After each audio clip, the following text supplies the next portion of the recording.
Praise the Lord, church. Praise the Lord, Sabhi. Good morning. ಶುಭೋದಯ. Hope you all are doing good. ನೀವೆಲ್ಲರೂ ಚೆನ್ನಾಗಿದ್ದೀರೆಂಬುದಾಗಿ ನಂಬುತ್ತೇನೆ. Let's turn our Bibles to 2 Samuel 22 verse 2. 2 ಸಮುವೇಲ 22ನೇ ಅಧ್ಯಾಯದ 2ನೇ ವಾಕ್ಯಕ್ಕೆ ನಮ್ಮ ಸತ್ಯವೇದವನ್ನು ತಿರುಗಿಸುವ. He said, "The Lord is my rock and my fortress and my deliverer, my God, my rock in whom I take refuge, my shield and the horn of my salvation, my stronghold and my refuge, my Savior. You save me from violence. I call upon the Lord who is worthy to be praised, and I am saved from my enemies." ಅಲ್ಲಿ ದಾವೀದನು ಈ ರೀತಿಯಲ್ಲಿ ಹೇಳ್ತಾನೆ, ಯೆಹೋವನು ನನ್ನ ಬಂಡೆಯೂ ನನ್ನ ಕೋಟೆಯೂ ನನ್ನ ವಿಮೋಚಕನೂ ಆಗಿದ್ದಾನೆ.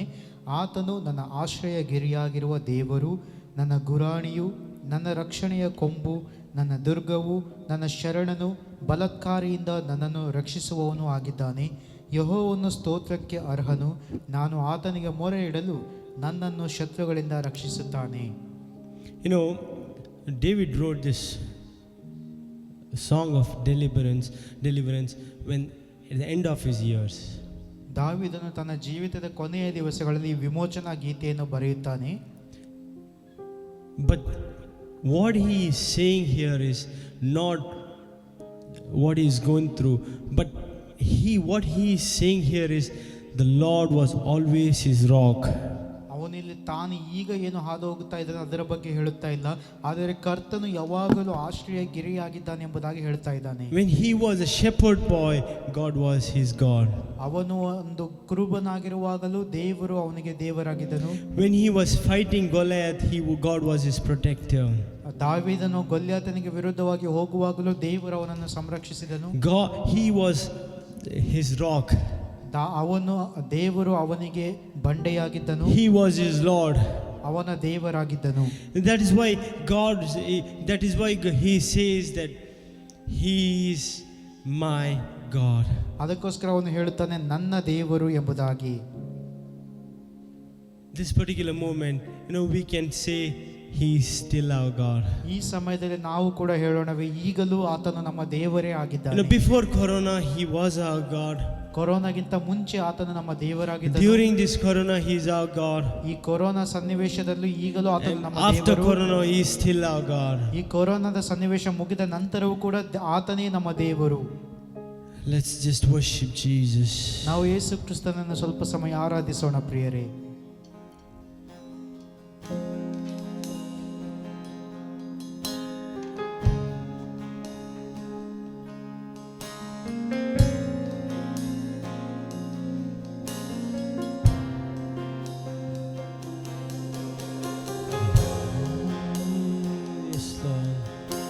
You're our God.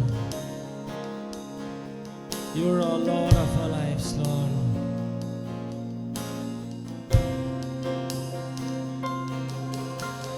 Yesu nanna Raja, Yesu nanna Raja, Yesu nanna Odeya, Yesu nanna Odeya, Yesu nanna Jiva, Yesu nanna Jiva, Yesuve Sarvasva, Yesuve Sarvasva, Yesu nanna Raja, Yesu nanna Raja, Yesu nanna Odeya, Yesu nanna Odeya, Yesu nanna Jiva, Yesu nanna Jiva, Yesuve Sarvasva, Yesu nanna Niti, Yesu nanna Niti, Yesu nanna Niti, Yesu nanna Shanti, Yesu nanna Shanti, Yesu nanna Jyoti, Yesu nanna Jyoti, Yesu is Sarvasva. Yogyanu Nine, Yogyanu Stutige, Nitya Nira.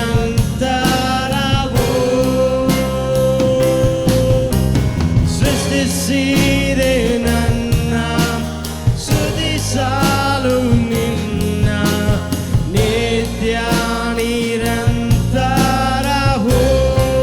ಯೋಗ್ಯನು ನೀನೇ, ಯೋಗ್ಯನು ನೀನೇ, ಯೋಗ್ಯನು ಸ್ತುತಿಗೆ ನಿತ್ಯ ನಿರಂತರವೂ.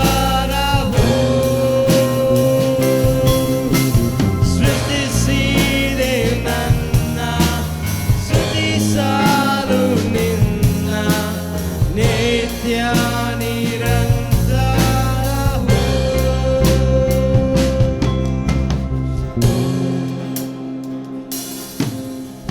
ಯೇಸು ನನ್ನ ರಾಜ, ಯೇಸು ನನ್ನ ರಾಜ, ಯೇಸು ನನ್ನ ಒಡೆಯ, ಯೇಸು ನನ್ನ ಒಡೆಯ, ಯೇಸು ನನ್ನ ಜೀವ, ಯೇಸು ನನ್ನ ಜೀವ, ಯೇಸುವೇ ಸರ್ವಸ್ವ.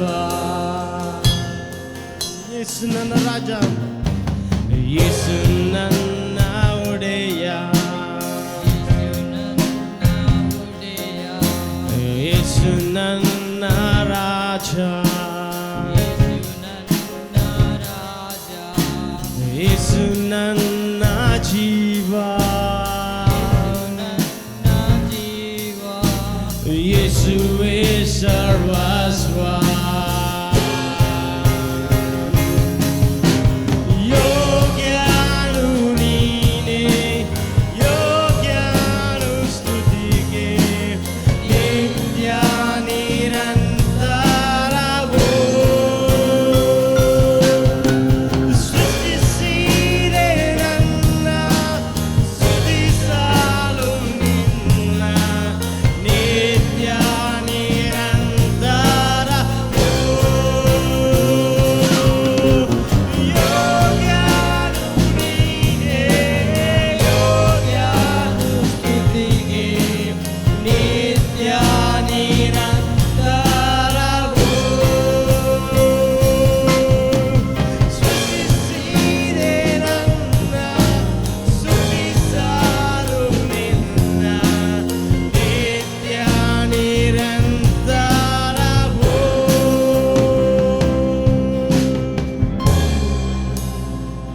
ಓ ನಿತ್ಯ ನಿರಂತರವೂ, ನಿತ್ಯ ನಿರಂತರವೂ. ನಿನ್ನ ಸ್ತುತಿಸುವೆ ಕರ್ತನೇ, ಓ ನಿನ್ನನ್ನು ಆರಾಧಿಸುವೆ, ನಿನ್ನನ್ನು ಆರಾಧಿಸುವೆ,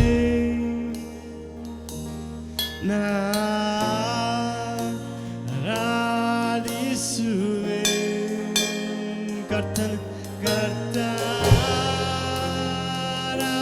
ಆರಾಧಿಸುವೆ, ನಿನ್ನನ್ನೇ ಆರಾಧಿಸುವೆ. ಕರ್ತ ಆರಾಧಿಸುವೆ, ನಿಂತ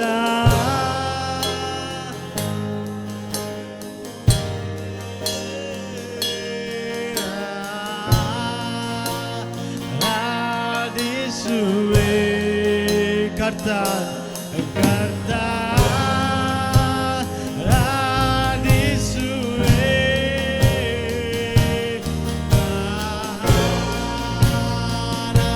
ಆರಾಧಿಸುವೆ. ನಿನ್ನ ನಾಮ ಶುದ್ಧ, ಪರಿಶುದ್ಧ ಕರ್ತನೇ.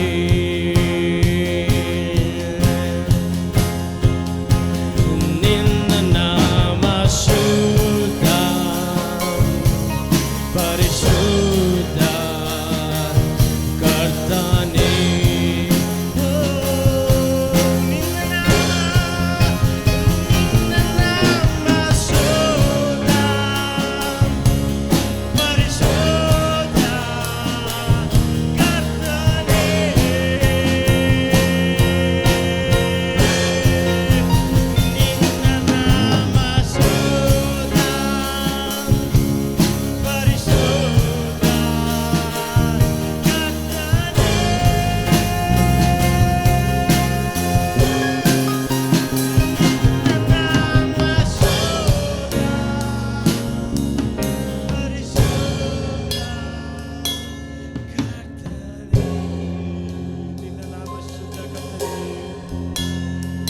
ದೇವರಾದ ಕರ್ತನು ಪರಿಶುದ್ಧನು ಪರಿಶುದ್ಧನು ಪರಿಶುದ್ಧನು, ಆತನು ಸರ್ವಶಕ್ತನು, ವರ್ತಮಾನ ಭೂತ ಭವಿಷ್ಯತ್ ಕಾಲಗಳಲ್ಲಿ ಇರುವಂಥವನು, ಯುಗ ಯುಗಾಂತರಗಳಲ್ಲಿ ಜೀವಿಸುವವನಾಗಿ ಸಿಂಹಾಸನದ ಮೇಲೆ ಕೂತಿರುವಾತನಿಗೆ ಆ 4 ಜೀವಿಗಳು ಪ್ರಭಾವ ಮಾನ ಕೃತಜ್ಞತಾಸ್ತುತಿಗಳನ್ನು ಸಲ್ಲಿಸುವಾಗ ಆ 24 ಮಂದಿ ಹಿರಿಯರು ಸಿಂಹಾಸನದ ಮೇಲೆ ಕೂತಾತನ ಪಾದಕ್ಕೆ ಬಿದ್ದು ತಮ್ಮ ಕಿರೀಟಗಳನ್ನು ಸಿಂಹಾಸನದ ಮುಂದೆ ಹಾಕಿ, ಕರ್ತನೇ ನಮ್ಮ ದೇವರೇ, ನೀನು ಪ್ರಭಾವ ಮಾನ ಬಲಗಳನ್ನು ಹೊಂದುವುದಕ್ಕೆ ಯೋಗ್ಯನಾಗಿದ್ದಿ, ಸಮಸ್ತವನ್ನು ಸೃಷ್ಟಿಸಿದಾತನು ನೀನೇ, ಎಲ್ಲವೂ ನಿನ್ನ ಚಿತ್ತದಿಂದಲೇ ಇದ್ದವು, ನಿನ್ನ ಚಿತ್ತದಿಂದಲೇ ನಿರ್ಮಿತವಾದವು ಎಂದು ಹೇಳುತ್ತಾ ಯುಗ ಯುಗಾಂತರಗಳಲ್ಲಿಯೂ ಜೀವಿಸುವಾತನನ್ನು ಆರಾಧಿಸುತ್ತಾರೆ. ದೇವರಾದ ಕರ್ತನು ಪರಿಶುದ್ಧನು ಪರಿಶುದ್ಧನು ಪರಿಶುದ್ಧನು, ಆತನು ಸರ್ವಶಕ್ತನು, ವರ್ತಮಾನ ಭೂತ ಭವಿಷ್ಯತ್ ಕಾಲಗಳಲ್ಲಿ ಇರುವಂಥವನು. ದೇವರಾದ ಕರ್ತನು ಆತನು ಪರಿಶುದ್ಧನು, ಆತನು ಪರಿಶುದ್ಧನು ಪರಿಶುದ್ಧನು ಪರಿಶುದ್ಧನಾಗಿದ್ದಾನೆ. ಪ್ರಿಯರೇ, ನಮ್ಮ ಕರ್ತನು ಆತನು ಪರಿಶುದ್ಧನು ಪರಿಶುದ್ಧನು ಪರಿಶುದ್ಧನು.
ನೀನು ಪರಿಶುದ್ಧನು ಕರ್ತನೇ, You are holy.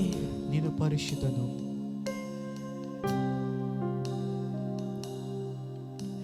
Lord,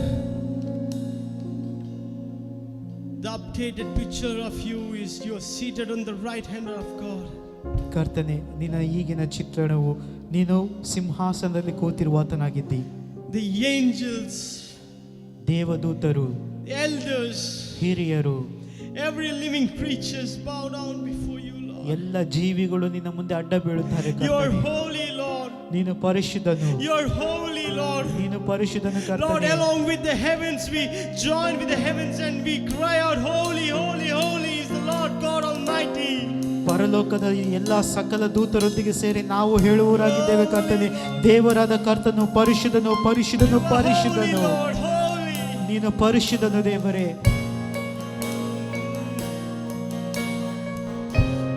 Oh, we sing your praises forever, Lord. ನಿನ್ನ ಸ್ತುತಿ ಸ್ತೋತ್ರಗಳನ್ನು ನಾವು ಯಾವಾಗಲೂ ಹಾಡುತ್ತೇವೆ ಕರ್ತನೆ. We sing holy, holy forever, Lord. ನೀನು ನಿರಂತರವೂ ಪರಿಶುದ್ಧನು ಪರಿಶುದ್ಧನೆಂಬುದಾಗಿ ನಾವು ಹೇಳುತ್ತೇವೆ ಕರ್ತನೆ. You will be our eternal life. ನೀನು ನಿತ್ಯ ದೇವರು, You will be our God. ನೀನೇ ನಮ್ಮ ದೇವರು. There will be no sorrows, illnesses, no pain, for because you are there always with us. ನೀನು ಯಾವಾಗಲೂ ನಮ್ಮ ಸಂಗಡ ಇರುವುದರಿಂದ ಎಲ್ಲ ನೋವು ಕಣ್ಣೀರನ್ನು ಒರೆಸುವಾತನು ನೀನು. Every tribe, every tongue will worship you, Lord. ಸಕಲ ಕುಲ ಭಾಷೆ ಜನಾಂಗಗಳವರು ನಿನ್ನನ್ನು ಆರಾಧಿಸುತ್ತಾರೆ ದೇವರೇ. You are holy. ನೀನು ಪರಿಶುದ್ಧನು. ನೀ ಪರಿಶುದ್ಧ, ನೀ ಪರಿಶುದ್ಧ, ಎಲೋಲಂ ದೇವನೇ, everlasting God. ನೀ ಪರಿಶುದ್ಧ, ನೀ ಪರಿಶುದ್ಧ, ಎಲೋಲಂ ದೇವನೇ.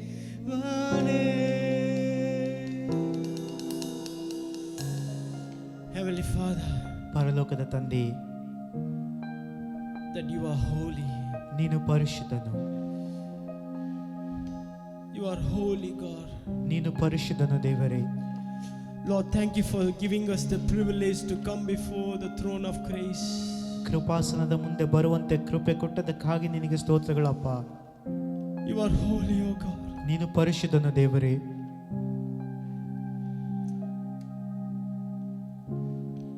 Thank you, Jesus. All glory and honor and power and dominion belongs to you forever and ever.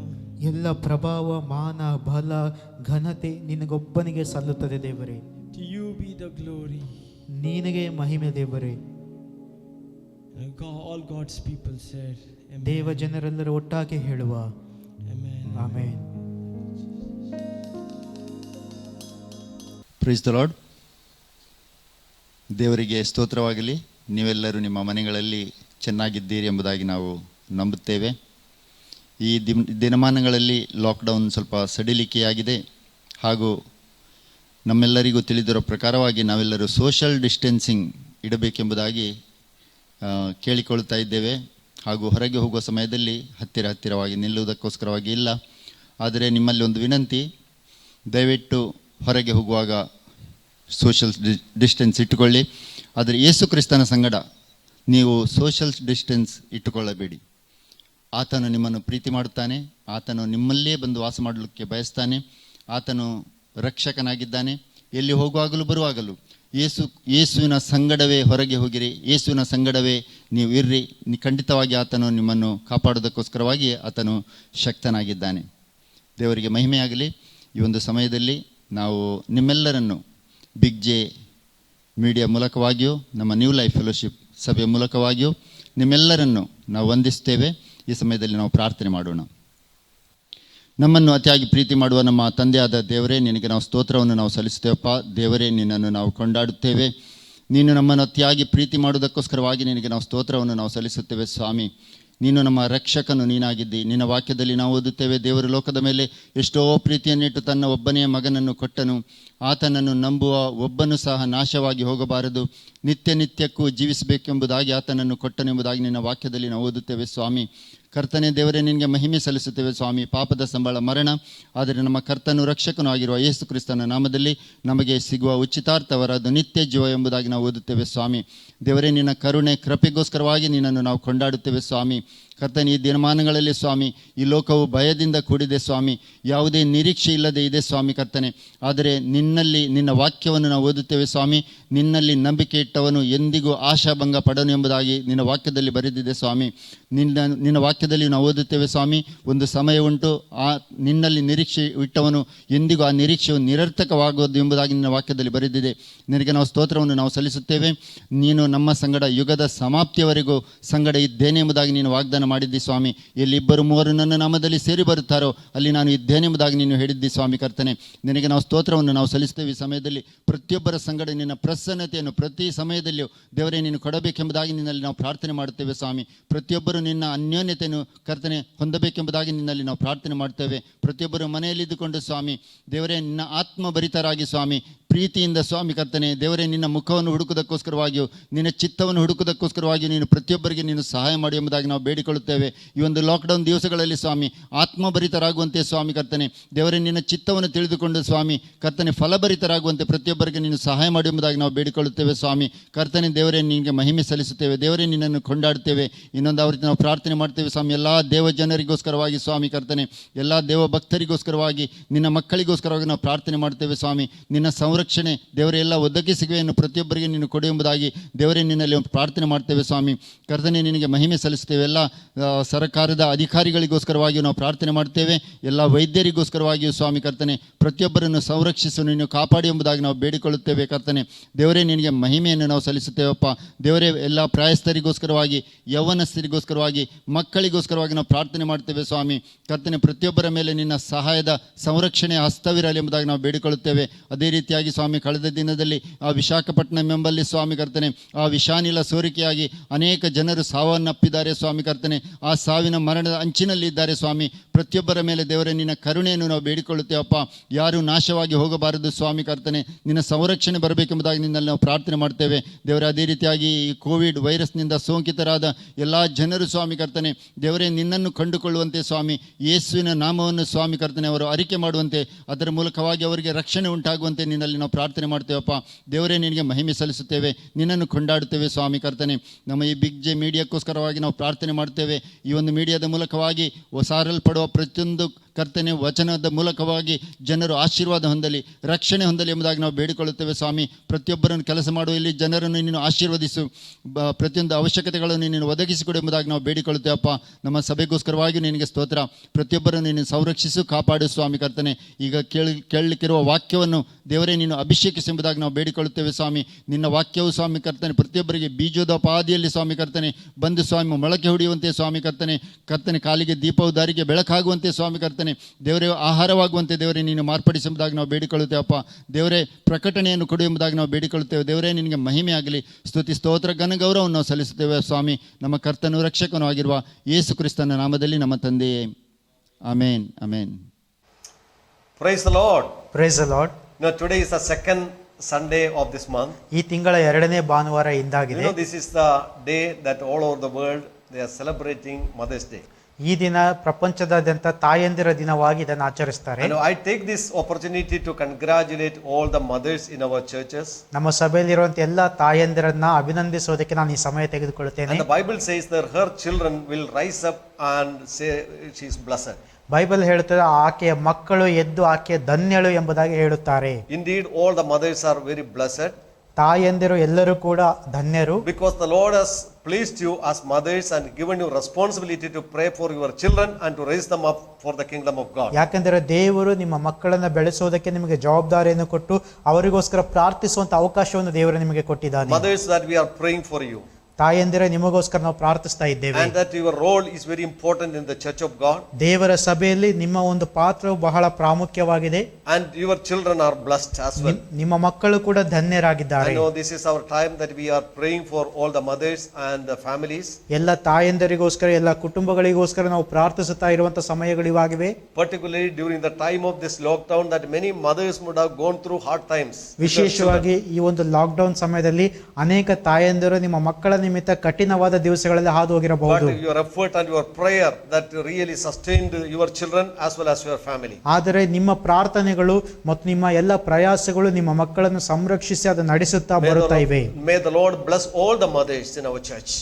ದೇವರು ನಮ್ಮ ಸಭೆಯಲ್ಲಿರುವ ಎಲ್ಲ ತಾಯಂದಿರನ್ನು ಆಶೀರ್ವದಿಸಲಿ. And today once again that we want to thank the Lord for giving us this opportunity to come together to celebrate the name of the Lord Jesus Christ. ಈ ದಿನ ನಾವೆಲ್ಲರೂ ಒಟ್ಟಾಗಿ ಸೇರಿ ಬಂದು ಕರ್ತನ ಹೆಸರನ್ನ ಸ್ತುತಿಸಿ ಕೊಂಡಾಡುವುದಕ್ಕೆ ದೇವರು ಕೊಟ್ಟ ಕೃಪೆಗಾಗಿ ನಾವು ದೇವರಿಗೆ ಸ್ತೋತ್ರ ಸಲ್ಲಿಸ್ತೇವೆ. Though we are in our houses, ನಾವು ನಮ್ಮ ಮನೆಗಳಲ್ಲಿ ಇದ್ದಾಗ್ಯೂ and know that we are independently worshiping the Lord with our family. ನಮ್ಮ ಕುಟುಂಬಗಳೊಡನೆ ವೈಯಕ್ತಿಕವಾಗಿ ನಾವು ದೇವರನ್ನು ಆರಾಧಿಸ್ತಾ ಇದ್ದೇವೆ. And we think we are sure that very soon that God will change this situation and we are once again we are going to come together and worship the name of the Lord. ನಾನು ನಂಬುತ್ತೇನೆ ಅತಿ ಬೇಗನೆ ದೇವರು ಸಮಯಗಳನ್ನು ಬದಲಾಯಿಸುತ್ತಾನೆ.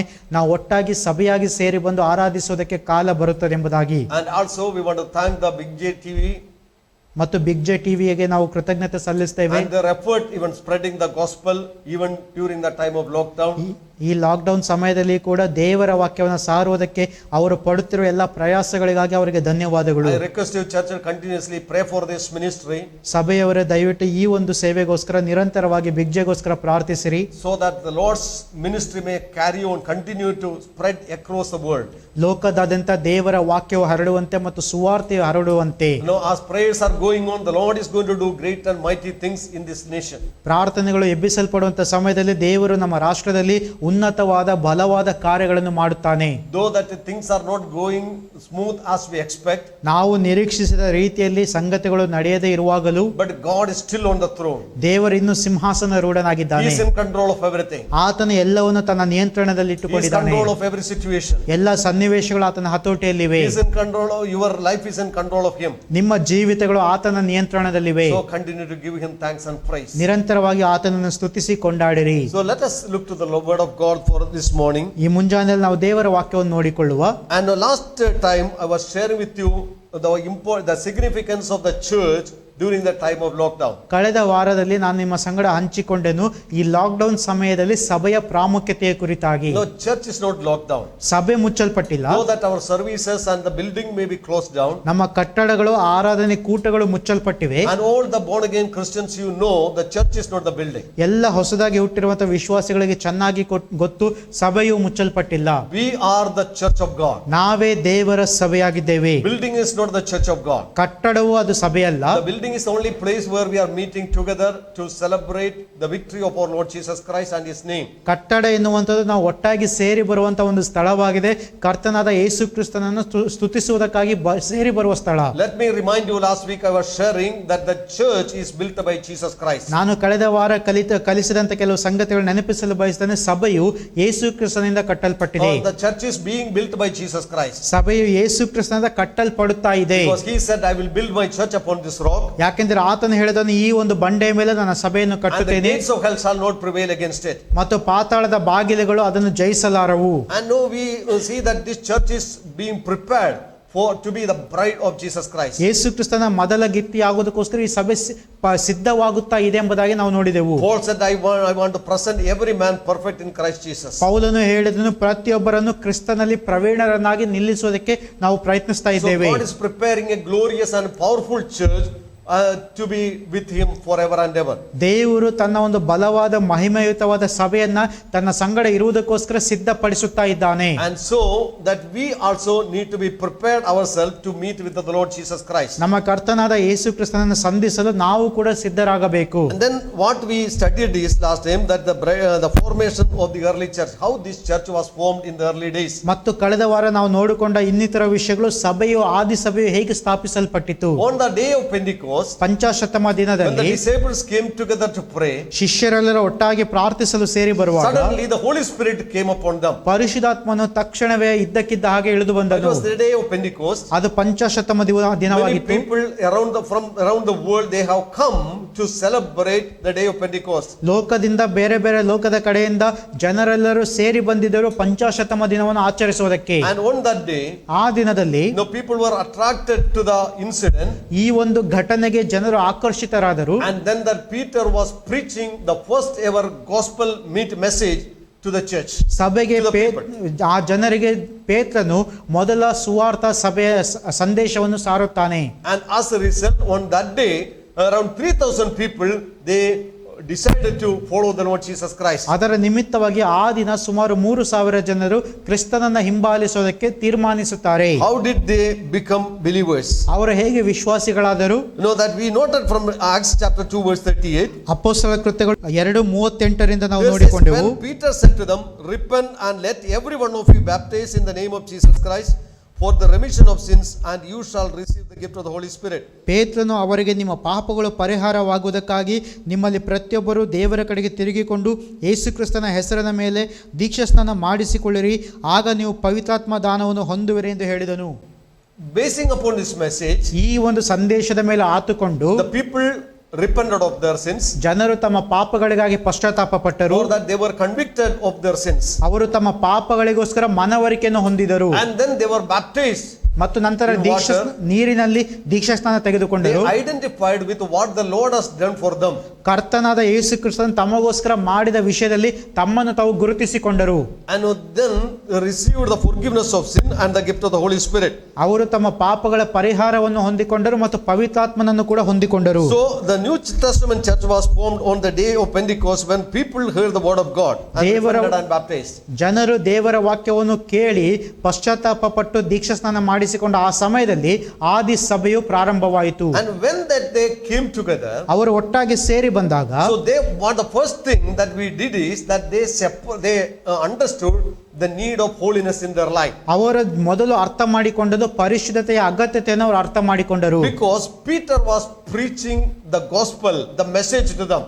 ಯಾಕೆಂದರೆ ಪೇತ್ರನು ಅವರಿಗೆ ಸಂದೇಶವನ್ನು ಸಾರಿದನು. In chapter 2, in the same book of Acts, chapter 2, verse 40 and 41, ಅದೇ ಅಪೊಸ್ತಲ ಕೃತ್ಯಗಳು 2ನೇ ಅಧ್ಯಾಯದ 40-41ನೇ ವಾಕ್ಯವನ್ನು ನಾವು ನೋಡುತ್ತೇವೆ. there says, and with many other words he testified and exhorted them, saying, be saved from this perverse generation.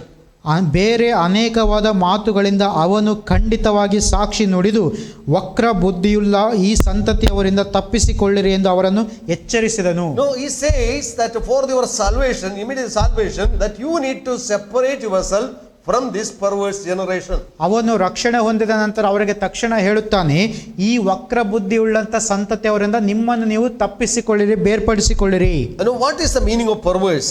ಆ ವಕ್ರ ಬುದ್ಧಿ ಎಂದರೆ ಏನು, ಅದರ ಅರ್ಥವೇನು? Perverse means turned away from what is right and good. ವಕ್ರ ಬುದ್ಧಿ ಎಂಬುದಾಗಿ ಹೇಳುವಾಗ ಸರಿಯಾದದ್ದು ಮತ್ತು ಒಳ್ಳೆಯದು ಏನಾಗಿದೆಯೋ ಅದರಿಂದ ದೂರ ಹೋದವರೆಂಬುದಾಗಿ. No, they were turned away from the perfect and good standard of God. ದೇವರ ಪರಿಪೂರ್ಣ ಮತ್ತು ಒಳ್ಳೆಯ ಚಿತ್ತದಿಂದ ಅವರು ದೂರ ಹೋಗಿದ್ದರು, ಬೇರೆ ಕಡೆ ತಿರುಗಿದ್ದರು.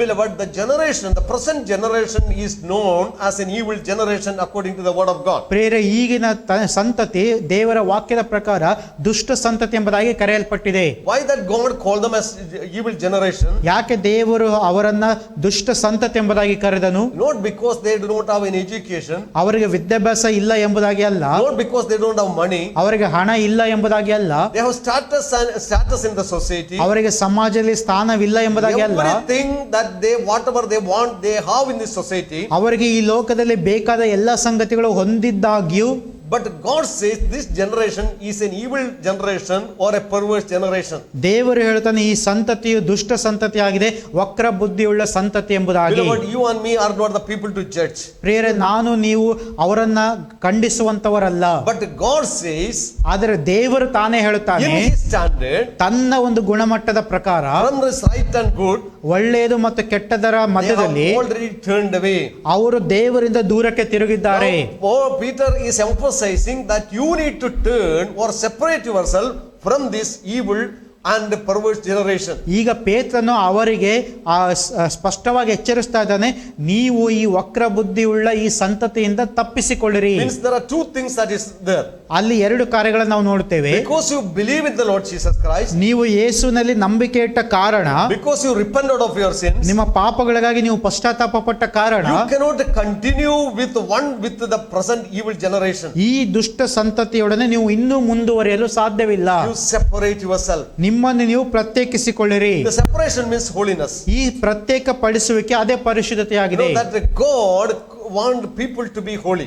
ದೇವರು ಜನರು ಪರಿಶುದ್ಧರಾಗಲು ಬಯಸಿದನು. And the moment that we receive the Holy Spirit in our life, ನಮ್ಮ ಜೀವಿತಗಳಲ್ಲಿ ಪರಿಶುದ್ಧಾತ್ಮನನ್ನು ಹೊಂದಿಕೊಂಡ ತಕ್ಷಣ the Bible says that you are the temple of the Holy Spirit. Bible ಹೇಳುತ್ತದೆ, ನೀವು ಪರಿಶುದ್ಧಾತ್ಮನ ಆಲಯವಾಗಿದ್ದೀರಿ. So each individual become, those who receive Jesus Christ become a temple for the Holy Spirit. ಯಾರೆಲ್ಲ ಯೇಸು ಕ್ರಿಸ್ತನನ್ನು ಸ್ವೀಕರಿಸ್ತಾರೋ ಅವರು ಪರಿಶುದ್ಧಾತ್ಮನ ಆಲಯವಾಗಿ ಮಾರ್ಪಡುತ್ತಾರೆ. You know that the temple is a holy place. ನಿಮಗೆ ಗೊತ್ತು, ಆಲಯ ಎನ್ನುವಂಥದ್ದು ಪರಿಶುದ್ಧ ಸ್ಥಳ, It is a separated place. ಅದು ಪ್ರತ್ಯೇಕಿಸಲ್ಪಟ್ಟ ಸ್ಥಳ. No, where that God's presence is manifested. ದೇವರ ಪ್ರಸನ್ನತೆ ಅಲ್ಲಿ ಪ್ರಕಟವಾಗುವ ಸ್ಥಳ. The same way that each one individuals, ಅದೇ ರೀತಿಯಲ್ಲಿ ನಾವು ಪ್ರತಿಯೊಬ್ಬರು ವೈಯಕ್ತಿಕವಾಗಿ we need to separate ourselves to be the holy the temple of the Holy Spirit. ನಾವು ಪರಿಶುದ್ಧಾತ್ಮನ ಆಲಯವಾಗುವುದಕ್ಕೆ ಪ್ರತ್ಯೇಕಗೊಳ್ಳಬೇಕಾಗಿದೆ. They have separated themselves from that evil and wicked generation. ಆ ದುಷ್ಟ ಮತ್ತು ವಕ್ರ ಬುದ್ಧಿ ಉಳ್ಳಂತ ಸಂತತಿಯವರಿಂದ ಅವರು ತಮ್ಮನ್ನು ತಾವು ಬೇರ್ಪಡಿಸಿಕೊಂಡರು. Beloved, that they started to continue in the holiness of God. ಪ್ರಿಯರೇ, ಅವರು ದೇವರ ಪರಿಶುದ್ಧತೆಯಲ್ಲಿ ಮುಂದುವರೆದರು. Holiness means ಪರಿಶುದ್ಧತೆ ಎನ್ನುವಾಗ it is a state. ಅದು ಒಂದು ಹಂತವಾಗಿದೆ. See, because that when we put our faith in the Lord Jesus Christ, ನಮ್ಮ ನಂಬಿಕೆಯನ್ನು ಯೇಸು ಕ್ರಿಸ್ತನ ಮೇಲೆ ನಾವು ಇಡುವಾಗ and He makes us holy.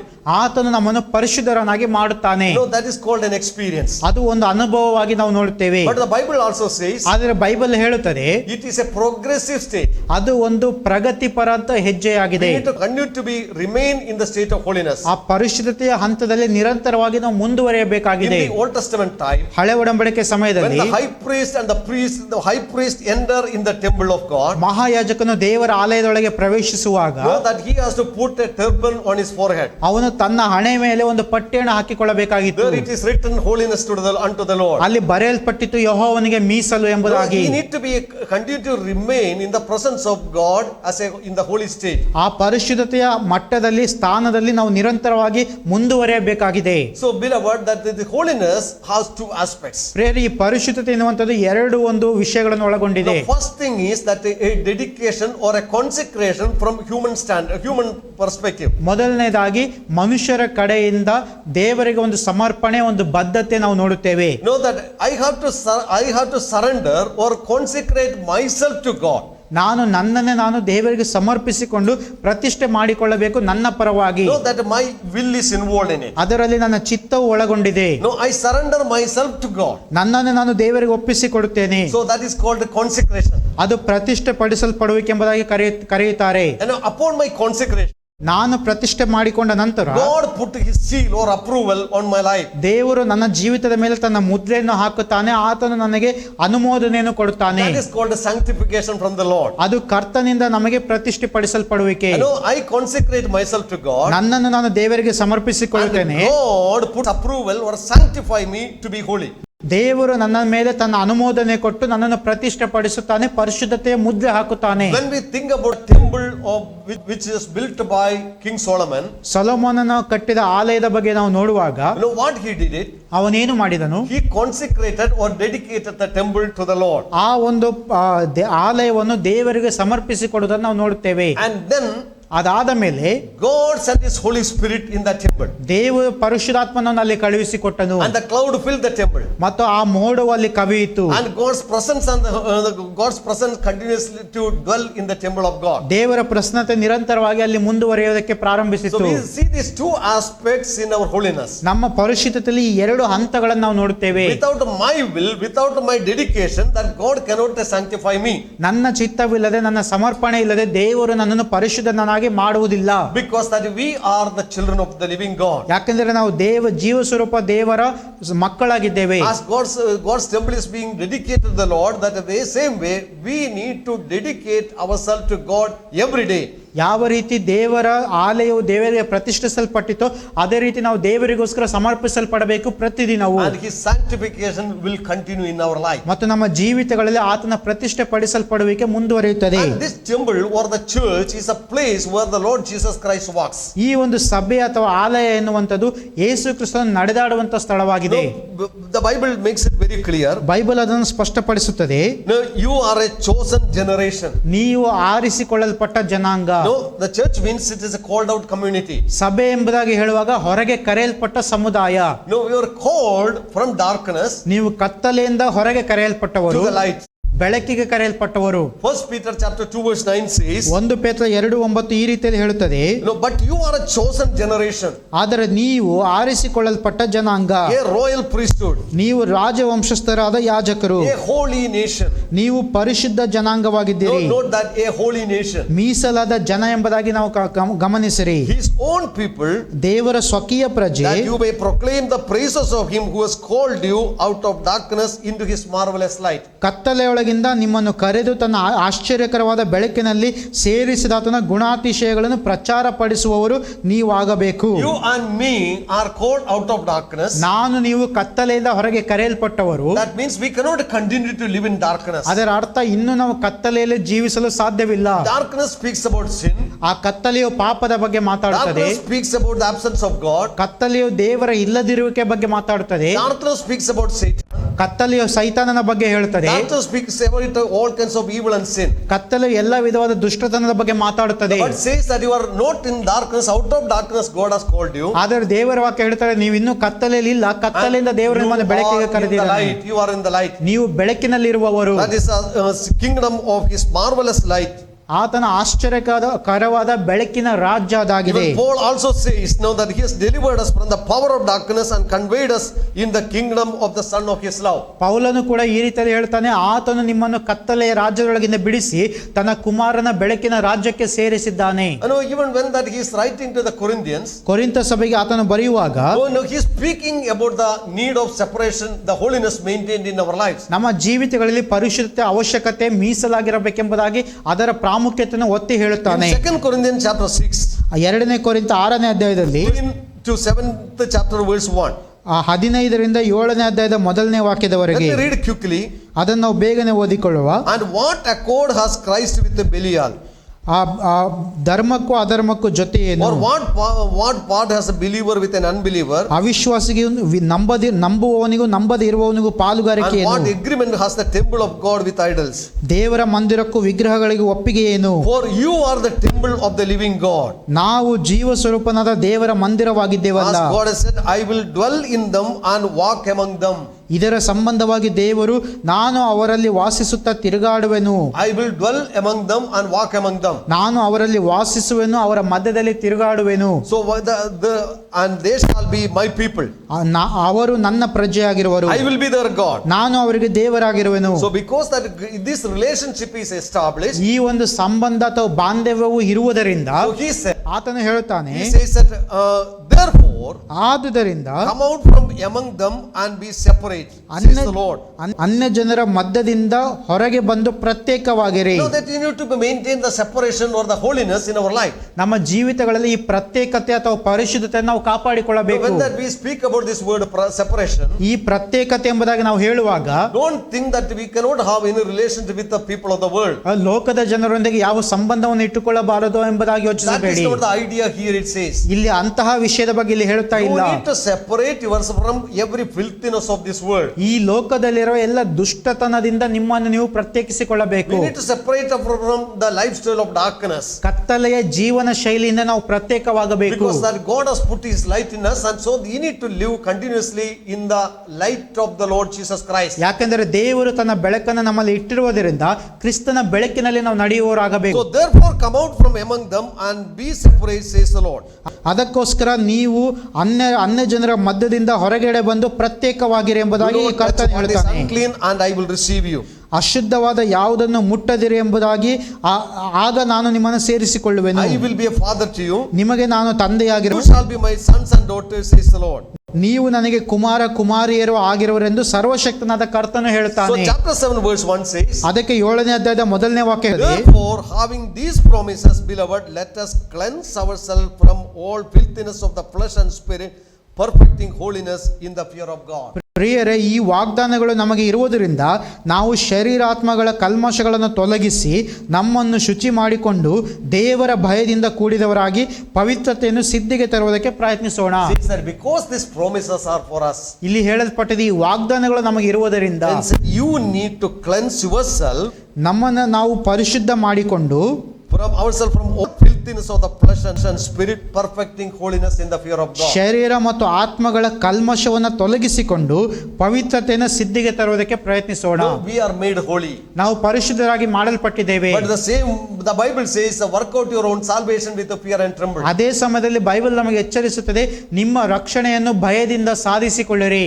Here that perfect perfecting holiness in the fear of God. ದೇವರ ಭಯದಿಂದ ಕೂಡಿದವರಾಗಿ ಪವಿತ್ರತೆಯನ್ನು ಸಿದ್ಧಿಗೆ ತರುವುದಕ್ಕೆ ಪ್ರಯತ್ನಿಸಿರಿ. Beloved, that we are made holy, ನಾವು ಪರಿಶುದ್ಧರಾಗಿ ಮಾಡಲ್ಪಟ್ಟಿದ್ದೇವೆ. we need to perfect holiness in the fear of ನಾವು God. ದೇವರ ಭಯದಲ್ಲಿ ಪರಿಶುದ್ಧತೆಯಲ್ಲಿ ಪರಿಪೂರ್ಣತೆಗೆ ಬರಬೇಕು. And one day that we will be perfected, complete in the presence of God. ಮತ್ತು ಒಂದು ದಿನ ದೇವರ ಪ್ರಸನ್ನತೆಯಲ್ಲಿ ನಾವು ಸಂಪೂರ್ಣವಾಗಿ ಪವಿತ್ರತೆಯ ಪರಿಪೂರ್ಣತೆಗೆ ಬರುತ್ತೇವೆ. That is called the state of holiness in our life. ಅದು ನಮ್ಮ ಜೀವಿತದಲ್ಲಿ ಪರಿಶುದ್ಧತೆಯ ಹಂತ ಎಂಬುದಾಗಿ ನಾವು No, it is ನೋಡುತ್ತೇವೆ. a glorification in the presence of God. ಅದು ದೇವರ ಪ್ರಸನ್ನತೆಯಲ್ಲಿ ಮಹಿಮೆ ಪಡಿಸುವಿಕೆಯಾಗಿರುತ್ತದೆ. There will be no more sin, ಅಲ್ಲಿ ಯಾವುದೇ ಪಾಪವಿರುವುದಿಲ್ಲ, no more temptation. ಯಾವುದೇ ಶೋಧನೆಗಳಿಲ್ಲ. I know that we will be standing before God as He is perfect. ಆತನು ಪರಿಪೂರ್ಣರಾಗಿರುವ ಪ್ರಕಾರ ನಾವು ದೇವರ ಮುಂದೆ ಪರಿಪೂರ್ಣರಾಗಿ ನಿಲ್ಲುತ್ತೇವೆ. ಆ And because that ದಿನದಲ್ಲಿ His coming is very near. ಆತನ ಬರೋಣ In ಸಮೀಪವಾಗಿರುವುದರಿಂದ 1 John chapter 3 verse 3 says, 1 ಯೋಹಾನ 3:3 ಹೇಳಲ್ಪಟ್ಟಿದೆ, now we are the children of God. ಈಗ ನಾವು ದೇವರ ಮಕ್ಕಳಾಗಿದ್ದೇವೆ. It is not yet revealed what we shall be. ಮುಂದೆ ನಾವು ಏನಾಗುತ್ತೇವೋ ನಮಗೆ ಗೊತ್ತಿಲ್ಲ. But when He appears, ಆದರೆ ಆತನು ಬರುವಾಗ we shall be like Him when He appears. ಆತನಿರುವ ಪ್ರಕಾರವೇ ನಾವು ಕೂಡ ಇರುತ್ತೇವೆ. We are going to be like Jesus Christ when that He comes in His glory. ಆತನು ತನ್ನ ಮಹಿಮೆಯಲ್ಲಿ ಬರುವಾಗ ನಾವು ಆತನ ಹಾಗೆ So ಮಾರ್ಪಡುತ್ತೇವೆ. these people, they separated themselves from every way of filthiness. ಈ ಜನರು ಎಲ್ಲ ವಿಧವಾದ ಕಲ್ಮಶಗಳಿಂದ ತಮ್ಮನ್ನು ತಾವು ಪ್ರತ್ಯೇಕಿಸಿಕೊಂಡರು. Beloved, even during the time of lockdown, ಪ್ರೇರಿ ಲಾಕ್ಡೌನ್ ಸಮಯದಲ್ಲಿಯೂ ಕೂಡ it is a time ಇದು ಸಮಯವಾಗಿದೆ. we can look into our lives, ನಾವು ನಮ್ಮ ಜೀವಿತಗಳನ್ನು ಪರೀಕ್ಷಿಸಿಕೊಳ್ಳುವ ಸಮಯ, search our lives, ನಮ್ಮ ಜೀವಿತಗಳನ್ನು ಪರಿಶೋಧಿಸುವ ಸಮಯ, prepare ourselves ನಮ್ಮನ್ನು ನಾವು ಸಿದ್ಧಪಡಿಸುವ for the ಸಮಯ, coming of the Lord. ಕರ್ತನ ಬರೋಣಕ್ಕಾಗಿ. No, so far that we have indulged in all kinds of darknesses, ಇಲ್ಲಿವರೆಗೂ ಕತ್ತಲೆಯ ಕಾರ್ಯಗಳಲ್ಲಿ ನಾವು but ಪಾಲುಗಾರರಾಗಿದ್ದೆವು. there is no more time. ಆದರೆ ಇನ್ನು ಸಮಯವಿಲ್ಲ. The Bible says, those who are sleeping, let's arise. Bible ಹೇಳ್ತದೆ, ಮಲಗಿರುವವನು ಎಚ್ಚರವಾಗಲಿ. It is the coming of the Lord is very near. ಕರ್ತನ ಬರೋಣ ಅತಿ ಶೀಘ್ರದಲ್ಲೇ ಇದೆ. Beloved, we should not be ashamed that He is coming. ಆತನ ಬರೋಣದಲ್ಲಿ ನಾವು ನಾಚಿಕೆಗೆ ಒಳಗಾಗಬಾರದು We ಪ್ರಿಯರೇ. need to prepare ourselves as a bride ನಾವು ನಮ್ಮನ್ನು ನಾವು ಮೊದಲಗೀತಿಯಾಗಿ to ಸಿದ್ಧಪಡಿಸಿಕೊಳ್ಳಬೇಕು. meet the bridegroom. ಆ ಒಂದು ಮೊದಲಿಂಗನನ್ನು ಎದುರುಗೊಳ್ಳುವುದಕ್ಕೆ, To prepare ourselves to meet our Lord Jesus ನಮ್ಮ Christ. ಕರ್ತನಾದ ಯೇಸುವನ್ನು ಎದುರುಗೊಳ್ಳುವುದಕ್ಕೆ ನಾವು ಸಿದ್ಧರಾಗಬೇಕು. So these people, they maintain the holiness of God. ಈ ಜನರು ತಮ್ಮ ಪರಿಶುದ್ಧತೆಯನ್ನು ಕಾದುಕೊಂಡರು. Then beloved, that is not only sufficient for us. ಅಷ್ಟು ಮಾತ್ರ ಸಾಕಾಗುವುದಿಲ್ಲ The ಪ್ರಿಯರೇ. second thing that we need to do in this time, ಈ ಸಮಯದಲ್ಲಿ ನಾವು ಮಾಡಬೇಕಾದ ಮತ್ತೊಂದು ಸಂಗತಿ, in the Acts 2 verse 42, ಅಪೊಸ್ತಲ ಕೃತ್ಯಗಳು 2ನೇ ಅಧ್ಯಾಯದ 42ನೇ ವಾಕ್ಯ, so they separated. ಅವರು ಪ್ರತ್ಯೇಕಿಸಿಕೊಂಡರು. Then the next thing that we read it in chapter 2 verse 42, 2ನೇ ಅಧ್ಯಾಯದ 42ನೇ ವಾಕ್ಯದಲ್ಲಿ ನಾವು ಮುಂದಿನ ಕಾರ್ಯ ನೋಡುತ್ತೇವೆ. and they continued steadfastly in apostles' doctrine and fellowship, in the breaking of bread and in prayers.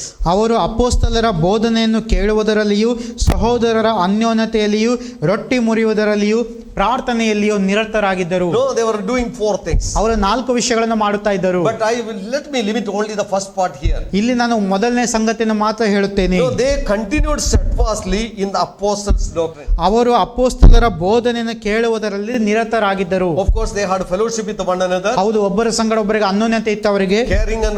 Caring and loving one another. ಒಬ್ಬರನ್ನೊಬ್ಬರು ಪ್ರೀತಿಸುತ್ತಾ ಇದ್ದರು.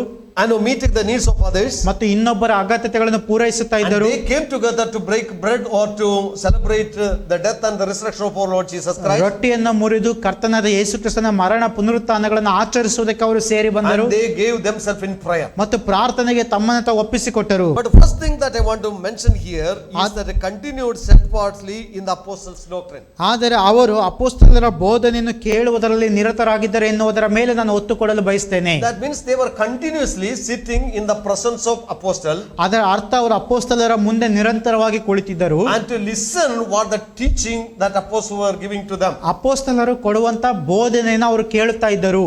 We know, beloved, in those days ಆ ದಿವಸಗಳಲ್ಲಿ ನಮಗೆ ಗೊತ್ತಿರುವ ಪ್ರಕಾರ they did not have any written word. ಅವರಿಗೆ ಯಾವುದೇ ಬರೆಯಲ್ಪಟ್ಟ ವಾಕ್ಯಗಳಿರಲಿಲ್ಲ. There was no New Testament was written on those days. ಹೊಸ ಒಡಂಬಡಿಕೆಯು ಬರೆಯಲ್ಪಟ್ಟವರ ಕೈಯಲ್ಲಿ ಇರಲಿಲ್ಲ. Even the gospel were also not written. ಸುವಾರ್ತೆಗಳು ಕೂಡ ಬರೆಯಲ್ಪಟ್ಟಿರಲಿಲ್ಲ.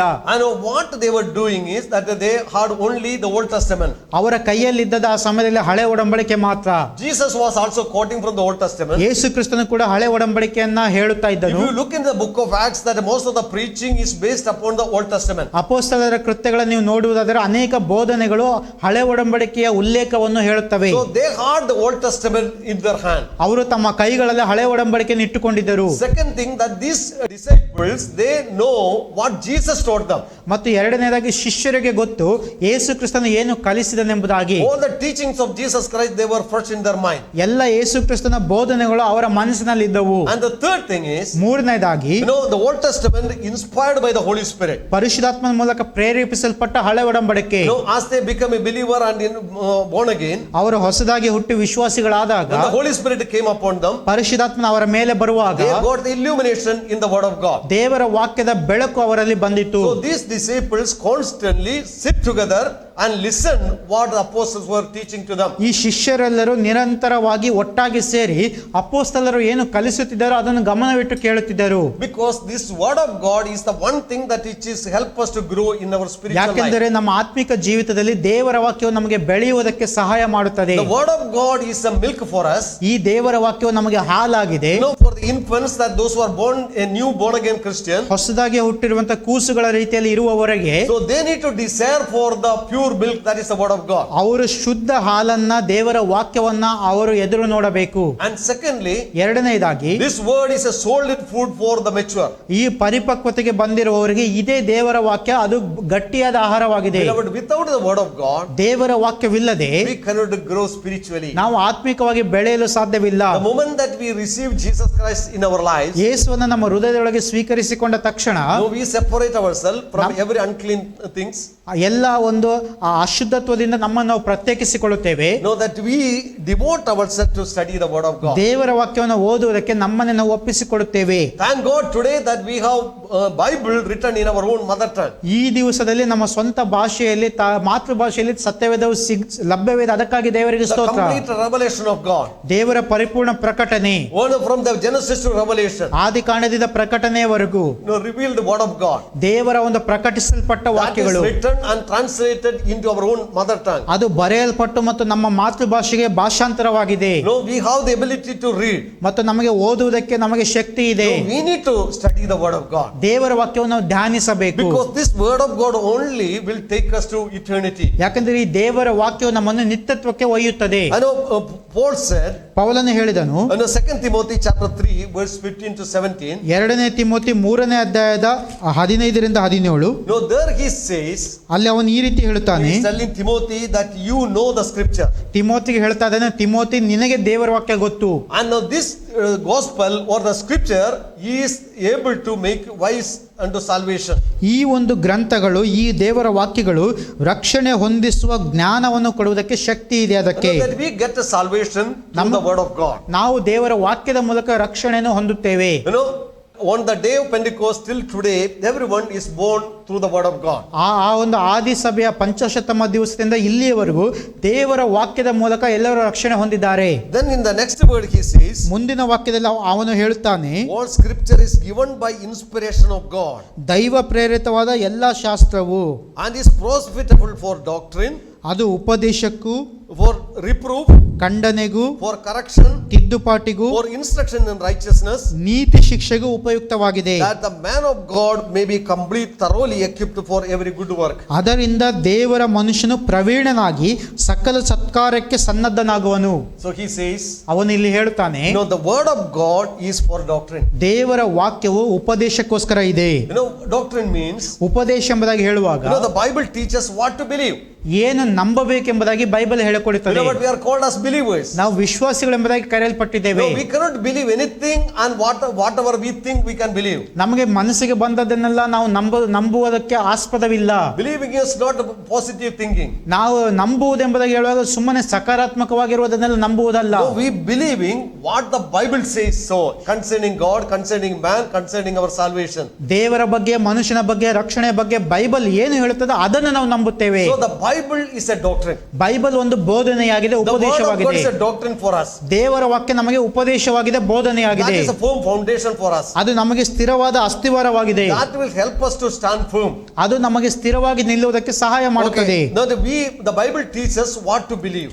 ಏನು ನಂಬಬೇಕೆಂಬುದಾಗಿ Bible ಕಲಿಸಿಕೊಡುತ್ತದೆ. Then says not only for doctrine, ಮತ್ತು ಉಪದೇಶಕ್ಕೋಸ್ಕರ ಮಾತ್ರವಲ್ಲ, it is for reproof. ಅದು ಖಂಡನೆಗೂ ಕೂಡ. Reproof means showing where we are wrong. ಖಂಡನೆ ಎಂಬುದಾಗಿ ಹೇಳುವಾಗ ಎಲ್ಲಿ ತಪ್ಪಾಗಿದ್ದೇವೆ ಎಂಬುದಾಗಿ ತೋರಿಸಿಕೊಡುವಂತದ್ದು. When we are wrong, ನಾವು ತಪ್ಪು ಮಾಡಿದಾಗ the Bible reproof us. Bible ನಮಗೆ ಗದರಿಸುತ್ತದೆ, This is not. ಇದು ತಪ್ಪು ಎಂಬುದಾಗಿ. I know that is the way that it is showing us. The Bible is showing us where we are wrong. ನಾವು ಎಲ್ಲಿ ತಪ್ಪಿ ಹೋಗಿದ್ದೇವೆ ಎಂಬುದಾಗಿ ಬೈಬಲ್ ನಮಗೆ ತೋರಿಸಿಕೊಡುತ್ತದೆ. No, the Bible says that you have to reproof our others through the word of God. Bible ಅಲ್ಲಿ ಹೇಳಲ್ಪಟ್ಟಿದೆ, ನೀವು ದೇವರ ವಾಕ್ಯದ ಮೂಲಕ ಇತರರನ್ನು ಎಚ್ಚರಿಸಬೇಕು, ಗದರಿಸಬೇಕು. Then says correction. ಮತ್ತು ಮುಂದೆ ನೀವು ತಿದ್ದುಪಾಟು. What is correction? ಈ ತಿದ್ದುಪಾಟು ಅಂದರೆ It ಏನು? not only shows that where we are wrong, ನಾವು ಎಲ್ಲಿ ತಪ್ಪು ಮಾಡಿದ್ದೇವೆ ಅದನ್ನು ತೋರಿಸುವುದು ಮಾತ್ರವಲ್ಲ, but the Bible also shows us what to do, how to do. ಹೇಗೆ ಸರಿಪಡಿಸಿಕೊಳ್ಳಬೇಕು, ಎಲ್ಲಿ ಪಡಿಸಿಕೊಳ್ಳಬೇಕೆಂಬುದಾಗಿ ಬೈಬಲ್ ಹೇಳುತ್ತದೆ. Not only showing the wrong thing, but also it is showing the right thing to do. ತಪ್ಪುಗಳನ್ನು ತೋರಿಸುವುದು ಮಾತ್ರವಲ್ಲ, ಸರಿಯಾದದನ್ನು ಹೇಗೆ ಮಾಡಬೇಕೆಂಬುದಾಗಿ ಕೂಡ ಹೇಳಿಕೊಡುತ್ತದೆ. Many times that we have an understand we should not do this one or that one, but we do not know what to do in the next. ಅನೇಕ ಸಮಯಗಳಲ್ಲಿ ಇದು ಮಾಡಬಾರದು, ಅದು ಮಾಡಬಾರದು ಎಂಬುದಾಗಿ ನಮಗೆ ಗೊತ್ತಿರುತ್ತದೆ, ಆದರೆ ಅದಕ್ಕೆ ಬದಲಾಗಿ ಏನು ಮಾಡಬೇಕೆಂಬುದಾಗಿ ಗೊತ್ತಿರುವುದಿಲ್ಲ. No, that is the Bible not only reproving us, but also correcting us what to do. Bible ನಮ್ಮನ್ನು ಖಂಡಿಸುವುದು ಮಾತ್ರವಲ್ಲ, ತಿದ್ದುಪಾಟನ್ನು ಕೊಡುತ್ತದೆ, ಏನು ಸರಿಯಾಗಿ ಮಾಡಬೇಕೆಂಬುದಾಗಿ. And then says Bible is for instruction. The word of God, Scripture is for instruction. ಮತ್ತು ನೀತಿ ಶಿಕ್ಷೆಗೂ ಅದು ಉಪಯುಕ್ತವಾಗಿದೆ Bible ಎಂಬುದಾಗಿ ಹೇಳುತ್ತದೆ. For instruction, how to conduct, how to behave in this world. ನೀತಿ ಶಿಕ್ಷೆ ಎಂಬುದಾಗಿ ಹೇಳುವಾಗ ಈ ಲೋಕದಲ್ಲಿ ನಾವು ಹೇಗೆ ಜೀವಿಸುವುದು, ಹೇಗೆ ವ್ಯವಹರಿಸುವುದು, ಹೇಗೆ ಬಾಳುವುದು ಎಂಬುದಾಗಿ. No, one thing is what to believe, ಏನನ್ನ ನಂಬಬೇಕು ಎಂಬುದಾಗಿ ತೋರಿಸುತ್ತದೆ. and it also shows us how to behave in this world, how to live in this world. ಮತ್ತು ಈ ಲೋಕದಲ್ಲಿ ಹೇಗೆ ಜೀವಿಸಬೇಕು, ಹೇಗೆ ವ್ಯವಹರಿಸಬೇಕೆಂಬುದಾಗಿ ತೋರಿಸಿಕೊಡುತ್ತದೆ. But for you and me, the Bible is instruction. ಪ್ರಿಯರೇ, ನನಗೂ ನಿಮಗೂ ಬೈಬಲ್ ಒಂದು ಸೂಚನಾ ಪಟ್ಟಿಯಾಗಿದೆ. For in every situation, ಎಲ್ಲ ಸನ್ನಿವೇಶಗಳಲ್ಲಿ, in every struggles in our life, ನಮ್ಮ ಜೀವಿತದ ಎಲ್ಲ ಹೋರಾಟಗಳಲ್ಲಿ it gives us an instruction how to behave, how to overcome. ಹೇಗೆ ನಾವು ಜೀವಿಸಬೇಕು, ಹೇಗೆ ಅದನ್ನು ಜಯಿಸಬೇಕೆಂಬುದಾಗಿ ದೇವರ ವಾಕ್ಯ ನೀತಿ ಶಿಕ್ಷೆಯನ್ನು ಕೊಡುತ್ತದೆ. That is why this studying the word of God is important. ಅದಕ್ಕೋಸ್ಕರ ದೇವರ ವಾಕ್ಯವನ್ನು ಕಲಿಯುವುದು Now ಪ್ರಾಮುಖ್ಯವಾಗಿದೆ. Paul says that to you this will make a man perfect. ಅದಕ್ಕೆ ಪೌಲನು ಹೇಳುತ್ತಾನೆ, ಇದು ಮನುಷ್ಯನನ್ನು ಪ್ರವೀಣನನ್ನಾಗಿ ಮಾಡುತ್ತದೆ.